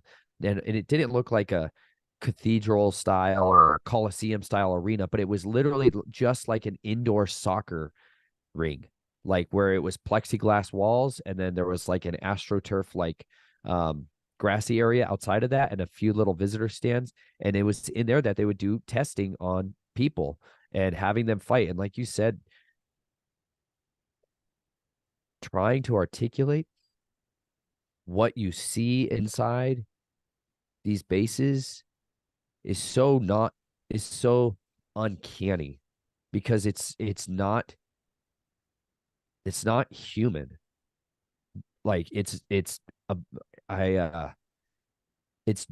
manipulation. Like that's why like I had to go to the scriptures to try to find some place to put these categories, because you're looking at abreactions between people being spliced together with other stuff, and it does not mix well.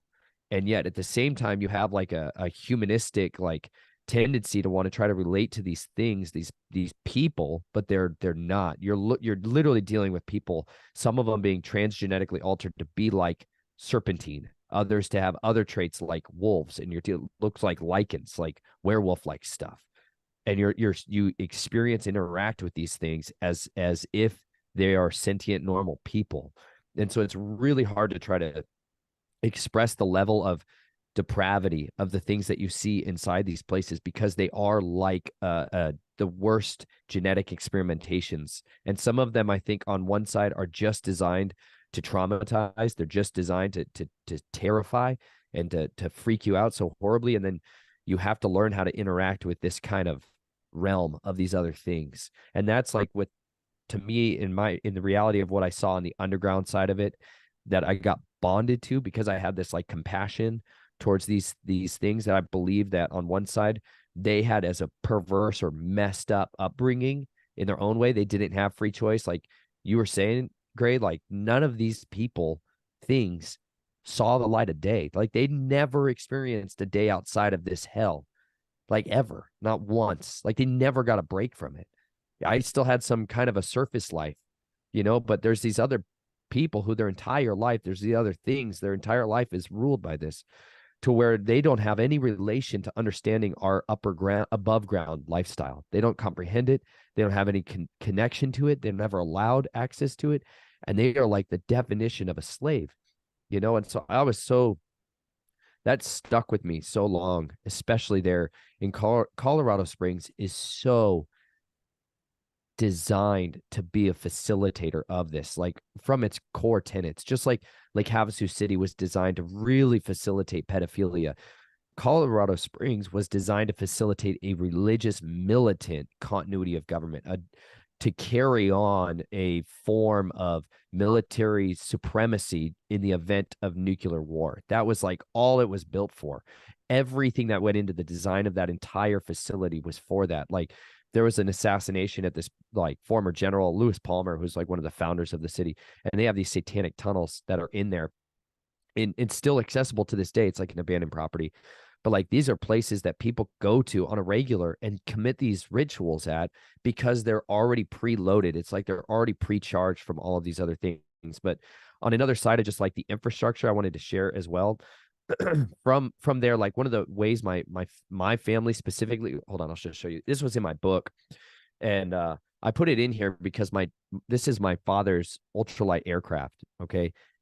This aircraft here, it doesn't have any aluminum in its wings. Okay, it's like a hang glider wing with a lower portion that's like a powered glider, and just like what you were alluding to earlier, Gray, these offer the ability to get undetected on radar. So my family got really big into trafficking stuff through DVDs, like burning them onto DVDs. When Blockbuster Online and some of these others were shipping these things out, they would burn a copy of it, and then they would put an entire separate thing on top of that. And then they would use these for making drops, like that ultralight aircraft. I'll show you.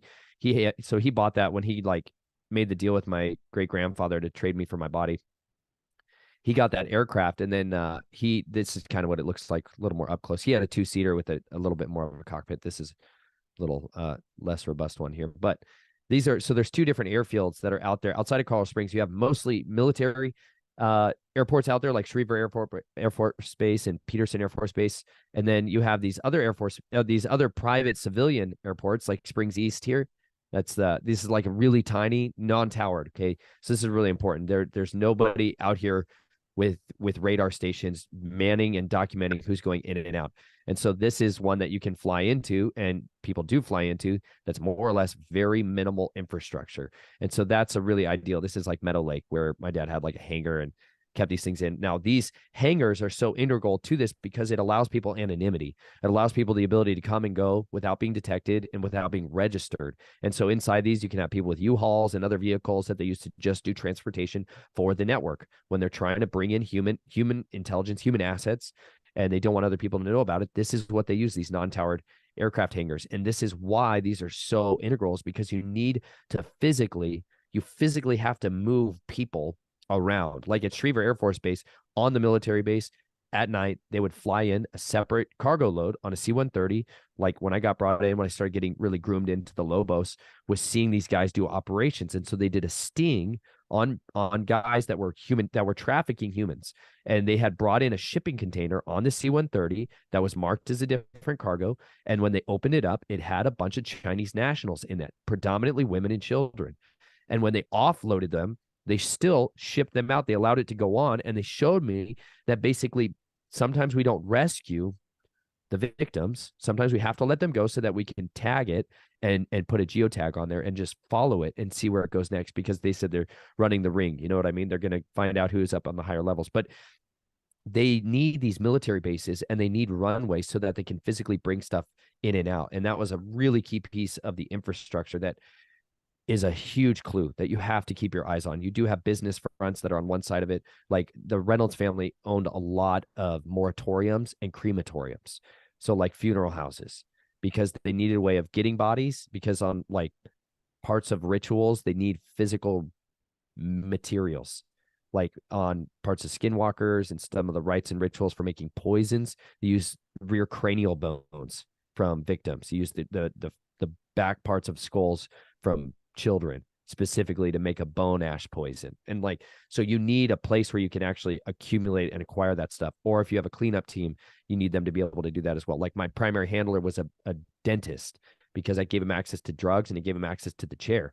You know, it gave him access to the ability of taking people in and drugging them. So these are those key components of that infrastructure that are all around us, but they have to hide this stuff in plain sight. And that's one of the main ways they do it. Nathan, could you elaborate on the skinwalker part? I know that that's something that I'm not familiar with and we haven't talked about it, if you wouldn't mind. On the White Mountain Apache Reservation, there's a skinwalker is like a predominantly like a Navajo term or discussing, like it's a way of saying witch, not in any type of good way. Like they really believe, like the Dene people believe that medicine as it's practiced and utilized should only be good, you know, but then there's people that will choose the evil. They embrace the darkness. They embrace like the left-hand path, if you would. And part of those rites and rituals deal with the invocation of these other realms. And in the White Mountain Apache had on there a place where they wear skins. Okay, I'll just back up for a second. In order to go through, I don't like to talk about a lot of the specific details of it, but there's a process to go through rituals specifically in order to go into that practice and into that trade, because somebody wants power. and they want the ability to control and utilize others. And so a key component for part of that rite and that ritual to get into where there's shape shifting and there's realm walking and shadow walking and some of these other like powers that come upon them through their rites and their traditions. They kill somebody they love, a family member, a mother, a father, a grandparent, a sibling. And it's in the course of that killing that there's like this exchange of breath that takes place. And then it's a consumption of a lot of times the flesh from that victim in the course of that event that bonds them to it. Alongside that, they then take the skins of animals, generally things like the coyote, a wolf, a deer, and they mix in and mingle and burn and make their marks, their sigils into these hides to imbue them with the power to shapeshift. And when they put these hides on, they literally will turn into like that animal. And I know that seems super out there, but they take on these forms, and it allows them the ability to go in and do dark magic into areas that are otherwise not there. Like out on the reservations, these are huge territories, huge areas that are basically empty. And so they go in and they'll walk on people's houses. They'll go in and they'll blow this dust like through bone pipes. They have a lot of they rob graves for a lot of this stuff. And this is why like these cults will mingle at times for mutual exchange of like goods that they need. And they like grave robbers. And that's like one of the big things that skinwalkers do is they go in and they'll dig up bodies and they'll get their materials out of it if it still has the flesh on it. And then they use these for parts of their rituals. They'll bind up like job applications and stuff like that. Then when they're doing magic, they'll bind those up with human bones. They'll bind those up as curses against somebody that's trying to fire somebody else, stuff like that. They can be like a witch for hire. But those are like some of those things that they need. But right there on, my family had a house there in Lakeside, and we were just like a block away from the White Mountain Apache Reservation. And on that reservation, one of the Yuraldashi, these like skinwalkers, had a hut, and they dig these little tunnels that go all throughout an area that allow them to like duck out and hide and disappear, so that people think they're like, they're invisible and stuff like that. But a lot of them, they literally have these little portals, these openings into the ground, and they like whisper words or incantations, and it kind of opens up more and swallows them. Other times it's just because of an illusion that there was a bigger opening, but it was hard to see.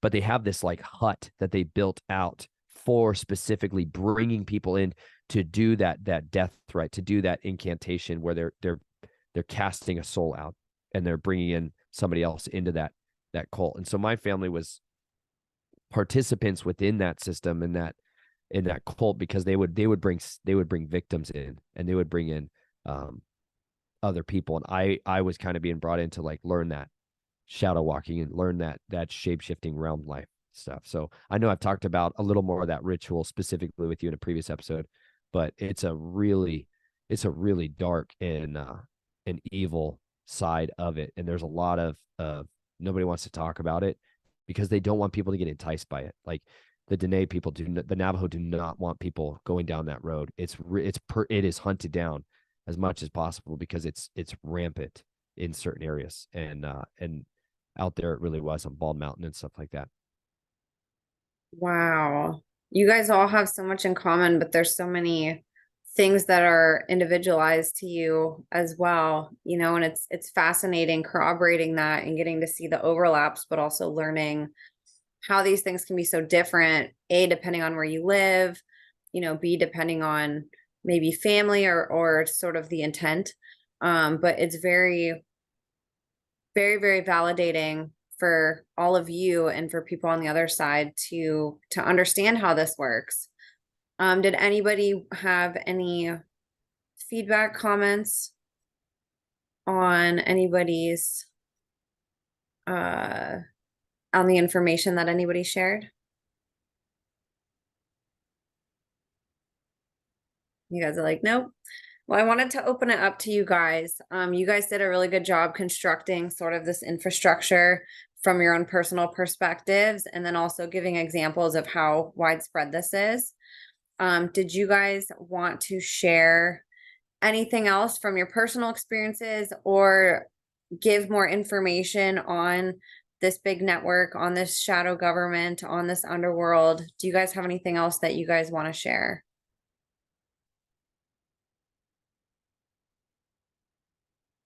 Carrie, you're muted. It's okay. I do that too. I did that like 3 times the other night when I was interviewing with Nathan. I was talking and I'm like, oh wait, nobody can hear me. And I'm over here like pressing my computer screen because my phone died, like it's gonna do something. Like, oh yeah, use the fucking touchpad.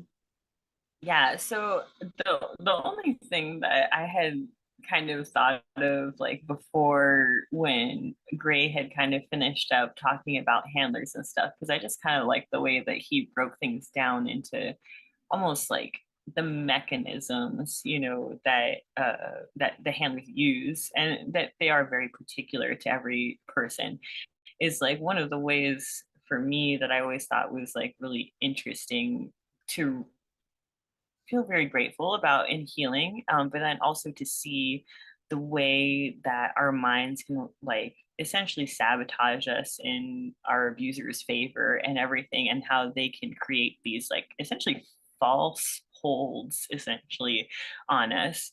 And that's just when it comes to the handling and everything, like it's hard to describe to people that a lot of Gates and their hold over me was completely because of the DID and the dissociation and their ability to control your self image. So that's like a little hard to go into, but essentially, I mean, Nathan's touched on it some in the past, you know, and I have as well, like about having, you know, and Gray as well, about having like a front personality sometimes that's very like counter to your cult personality essentially. And that's like one thing that for me was always like a real surreal experience before I even understood dissociation or anything, is that I would literally like, and it was felt very vain because I didn't understand why I was doing it, but I would literally like anytime I passed a mirror I would have to look at myself in it, and it wasn't really like to check like my makeup or do different stuff like that, but it was literally like every time I looked in the mirror what I saw was different than what I expected to see, essentially. That what I saw in the mirror was what I've come to see myself as now in reality, which is myself. I can see myself as like, you know, an adult woman, you know, I can accept myself, you know, like I think everyone should see themselves as beautiful, you know, but it's something that like I can like embrace now is like loving myself, the way I look, my body, etc., and everything. Before I had healed, I what I saw in the mirror always looked a million times better than what I thought I was going to see.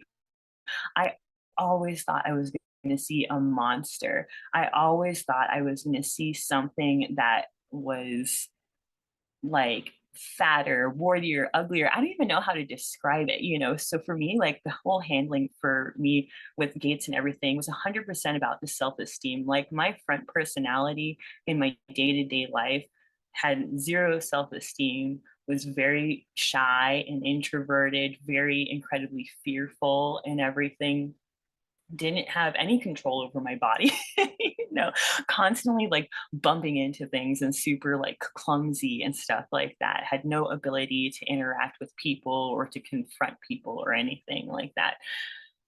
When I was, when they unleashed me, you know, when I was in that world, in that shadow world, that shadow kingdom hierarchy, whatever the fuck you want to call it, that network, suddenly that front personality moved through the world like a fucking gazelle, you know what I mean? Like it's like that personality had been created to feel pure confidence, to feel like the royalty that we were supposed to be portraying and everything, to feel like, you know, like the pride for being on Gates's arm and being his like his chosen partner for the time, you know, or whatever, you know, that it was like it was so counter to, you know, how we felt in our day-to-day life. It's really easy to see how like the handlers have these kind of holds on us when, you know, they create essentially these skills, these personalities, you know, the stuff that are only areas that we really feel praised for or comfortable in and something. And ones that hold the keys, to you ever experiencing those emotions. But that's also part of like what's really hopeful for me, and why I really want to push like anyone who's on the journey of healing to really stay on that journey, is because having access to things that like I didn't think were part of myself or ever able to like I never thought I would look in the mirror and like what I saw, like ever, or see what I expected to see, you know what I mean? Like it's insane, like to come to a place of like ownership over, my skills, my confidence, different things, that I had always thought were something that weren't part of me, and it was really just because they had just separated it off, from our conscious awareness. So that's one thing that I just really want to like reiterate, I guess, for like all of like the viewers and stuff like that, especially if you're a survivor that's like working through this, or even if you haven't gone through this kind of shit and you're just dealing with like internalized messages and shit, is that they are something that you can work on. And like the other side of it, you're going to feel a freedom you did not even know was possible, and that is going to be such a reward. And you really have to like, don't quit until a miracle happens, just like keep it up until you have a little taste of that freedom. And I swear, it's going to be the best feeling, and totally worth like sticking your hand in the fire of like looking at all of this stuff. So I just wanted to kind of like to add that in, that they hold us with our self-esteem, but it's something that like we can like get back, essentially. I love that. You're like, you took this, it's mine now. I'm reclaiming. Yeah. Thank you so much for sharing that, Carrie. That's another interesting aspect of it, and hopefully that gives people hope who are feeling that way that you did, where they're unsure and not feeling confident and expecting to see something that they're not, because they've been stripped down from what they are and told what they are not, in an abusive way. And that is your power, to reclaim that and to realize what you are. And that just because somebody tried to take that from you, and just because you gave it to them to take, doesn't mean that you can't take it back and reclaim it. That's a really beautiful thought. Does anybody else want to share anything? I just want to say, follow up on what Carrie said. It can be daunting, and it's really hard, but when you commit to healing, reaching your hand in that fire, it's painful and all that, but a lot of times you're dealing with a little bit, with whether it be self-image and self-esteem, or a combination of other things, comorbid disorders, whatever you want to call it. But really, once you just keep on going, say, look, I know it, I'm facing it, this is what I'm dealing with, I'm not going to deny it to myself. Once you get to a certain aspect, when you do hit certain points, and it will be varying, you can finally release some of this, finally process it, and it feels like 1,000,000 pounds off your shoulders. It's such a good feeling when you get some of this off your chest finally, and it could be stuck in there, and it's hard to face, but when you do, it's a beautiful thing. And I appreciate y'all, on this, and I appreciate everybody that's watching this, and everybody in there that's fighting for themselves and fighting for others and standing up and taking it back, and it's just a beautiful thing. And it's a lot, but we just keep facing it and getting it through. And it's there's light at the end of the tunnel. I hate to use a cliche phrase, but there really is. And it's just such a relief when you get there, and it's such a beautiful thing. And you guys are those lights. You guys are the ones paving the way. It is incredible seeing 3 younger survivors, overcomers, warriors that are able to come together and talk about these things with such strength and courage. There's so many people out there suffering. A lot of people are hopeless, and being able to talk about these things so openly and admitting that struggling is okay, and having these conversations and sharing that, the person on the other side of the screen, that you're not alone. You guys are beacons of light in that way for people, and you guys give hope, and you do it through that rawness and that vulnerability, and not being afraid of sharing really, horrible things that most people never talk about in real life. You guys are really paving the way for this healing to be able to happen, not just here on this podcast, not just here on your podcast, but around the world. there's a lot of people hurting who didn't even go through the things that you guys did. And we can all learn, no matter what you've been through, we can all learn from you guys and learn how to heal and learn how to reclaim ourselves and reclaim who we are and get that light and start shining it. The more of us that hold up that candle, instead of it just being this little light out there that you can barely see, all of a sudden, if all of us are holding it, there's no more darkness, and people can finally come out of that. And as Nathan said, you can set the captives free. So you guys are all doing that. And this is so neat, getting all of you together and hearing your experiences. I got chills so many times just hearing like the different overlaps and hearing your different experiences. And I learned something new about all of you today, which was really cool too. I heard some things I haven't heard before, and you guys are just really courageous for being able to do this. This isn't, like I said, this isn't stuff that's normally talked about. It's not stuff that, usually people go public about. People like talking about the best things that they've ever gone through. And even though that's great to talk about, it's very isolating for people who are suffering, and all of us suffer, all of us struggle. These conversations are really important to be had, and coming together and doing it, it's so validating, and it's just really beautiful. So I really appreciate you guys coming on and sharing today. The last one was awesome. People loved seeing you guys together. So I'm really excited for people to see this too. And hopefully people on the other side too can get a better understanding of this underworld and understand how this actually works, and that it's literally, it's right in front of our faces. Sometimes it's a lot of these things are connected to stuff that maybe we even drive by. Like you guys talked about a lot of public places that are just out there in the open, that for everybody to see. And little do people know what goes on either when they're shut down, underneath the ground, or even just in plain sight. So it's really enlightening, and hopefully people on the other end can sort of look at the world differently through a different lens, and start to piece some of these things together for themselves and understand how this actually works. So I'd love for you guys to go around and share where people could connect with you, and where you guys can be found on social media, any projects that you're working on, just anything that you guys want to know about you. Let's start with Nathan. We'll go to Gray and then Carrie. You betcha. They can go to snatchedfromtheflames.com.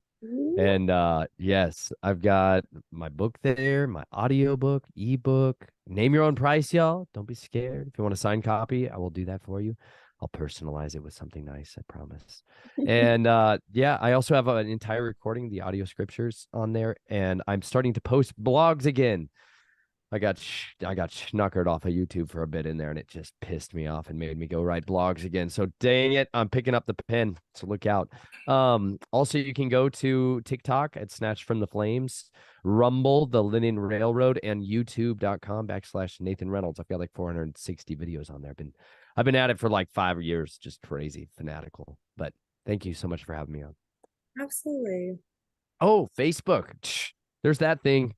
In case anybody's still on there, Facebook, Becoming a Linenite.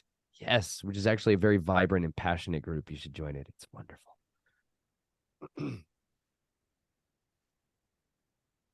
Gray? On YouTube, I got what is it? The Gray Area. I think it's YouTube/Gray Area Operator. If you go to the About section, you'll see I'm on Twitter, X, whatever, a couple things. So that's usually where I type stuff. But yeah, I got a testimony, and I'm gonna start uploading some more stuff, just ramblings and more shorter segments on specific topics. But very soon I'll be releasing the public version of Organized Safety, and that will be organizedsafety.org. And what that's for is for people that really would, like to do something, aren't quite ready to speak out, or it might not be the right time for them to share this specific information. If you have some sensitive information about locations, perpetrators, stuff like that, a place where people can kind of throw a name in a hat, encrypted, anonymous, there'll always be risks associated with anything, but it's one of the safest, lowest key, softest methods of trying to put this in. And basically, everybody throws in names in a hat. You can leave a contact information. If we get a bunch of hits on the same sort of thing, then if you would like to, we can contact you, put you in touch with other people that are reporting the same things, get people to discuss it, and then pursue it as able. Amazing. Carrie? So the main place to still find me is my channel, my very small channel, very new channel, Desert Dakini, a survivor's perspective on YouTube. You guys have seen my episode outlines. I think my perfectionism might be getting the better of me for when it comes to like posting more videos, but it's a lot of stuff to try and articulate. So, so I do have more videos in the works that are coming when it comes to my channel.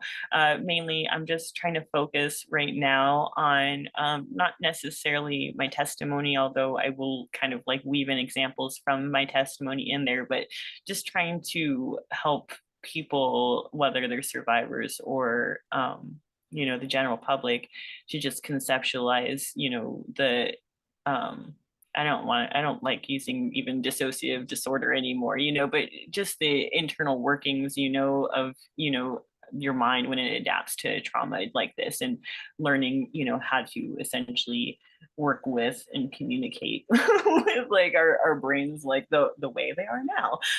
So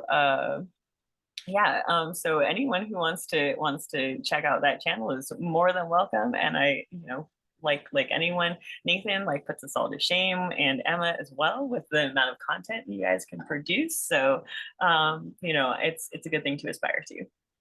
I'm also not a mama and working my booty off. I mean, I work, but like you come home to a whole new full-time job being, the wonderful mom and partner that you are. So give yourself some credit, girl. I don't know how you do it all. You are a freaking warrior. All of you are. And everybody, please go subscribe to them, go follow them. The more eyes we have on them, the better. And not only that, but they produce amazing content. Each of them, you're going to learn so much from their channels. There's so much more to come. All of them, even Nathan, who has his 500 some videos, is still just getting started on his journey. And I can't wait to see what God has in store for all of you, because all of you are just beginning, and your work is going to withstand the test of time. It's going to be studied for generations to come. And even after that, and there's more and more people waking up and needing this authenticity and these genuine conversations, leading people to their own emancipation from whatever it is that's holding them back. So I'm so grateful that you guys came on and shared. I'm so grateful for all the work that you guys pour your hearts and souls into, and that you find the time to not just, upload videos. Like that's literally the tip of the iceberg of what all of you do. You guys are inspirations around the clock to people. You're changing lives, and people are reaching out to you and commenting, and you guys are so gracious with all the free time that you give to everybody. And, in addition to all the content that you guys are creating and the ways that you're connecting with people. So please, everybody, I'm going to have all of their information in the show notes. And of course, I'll be posting them in my community section on my own YouTube channel. So you guys can go in the community section. I pretty often am reposting anything that these three upload. So you guys can find their channels quick that way, no matter what platform you guys are on. All of these links light up as hyperlinks. You can literally just click. It's super easy. Just go in the show notes, click, it'll direct you right to their websites and platforms. So please go connect with them. They're a wealth of knowledge, and they deserve our support. So all of my stuff is going to be in the show notes also. We never know when, one platform might not be as friendly to having us create for them anymore. So please connect with us across all platforms. Even if you prefer YouTube, just go connect on Rumble or BitChute or wherever else we're at, just because you never know what's going to happen. We want to still stay in touch with you guys. So support us on all platforms. And you guys are awesome. We could not do this without you. We're so honored to have your support, and that you guys are here learning, and just for everything that you guys do. So you guys, thank you so much for tuning in. God bless you, and we will see you next time.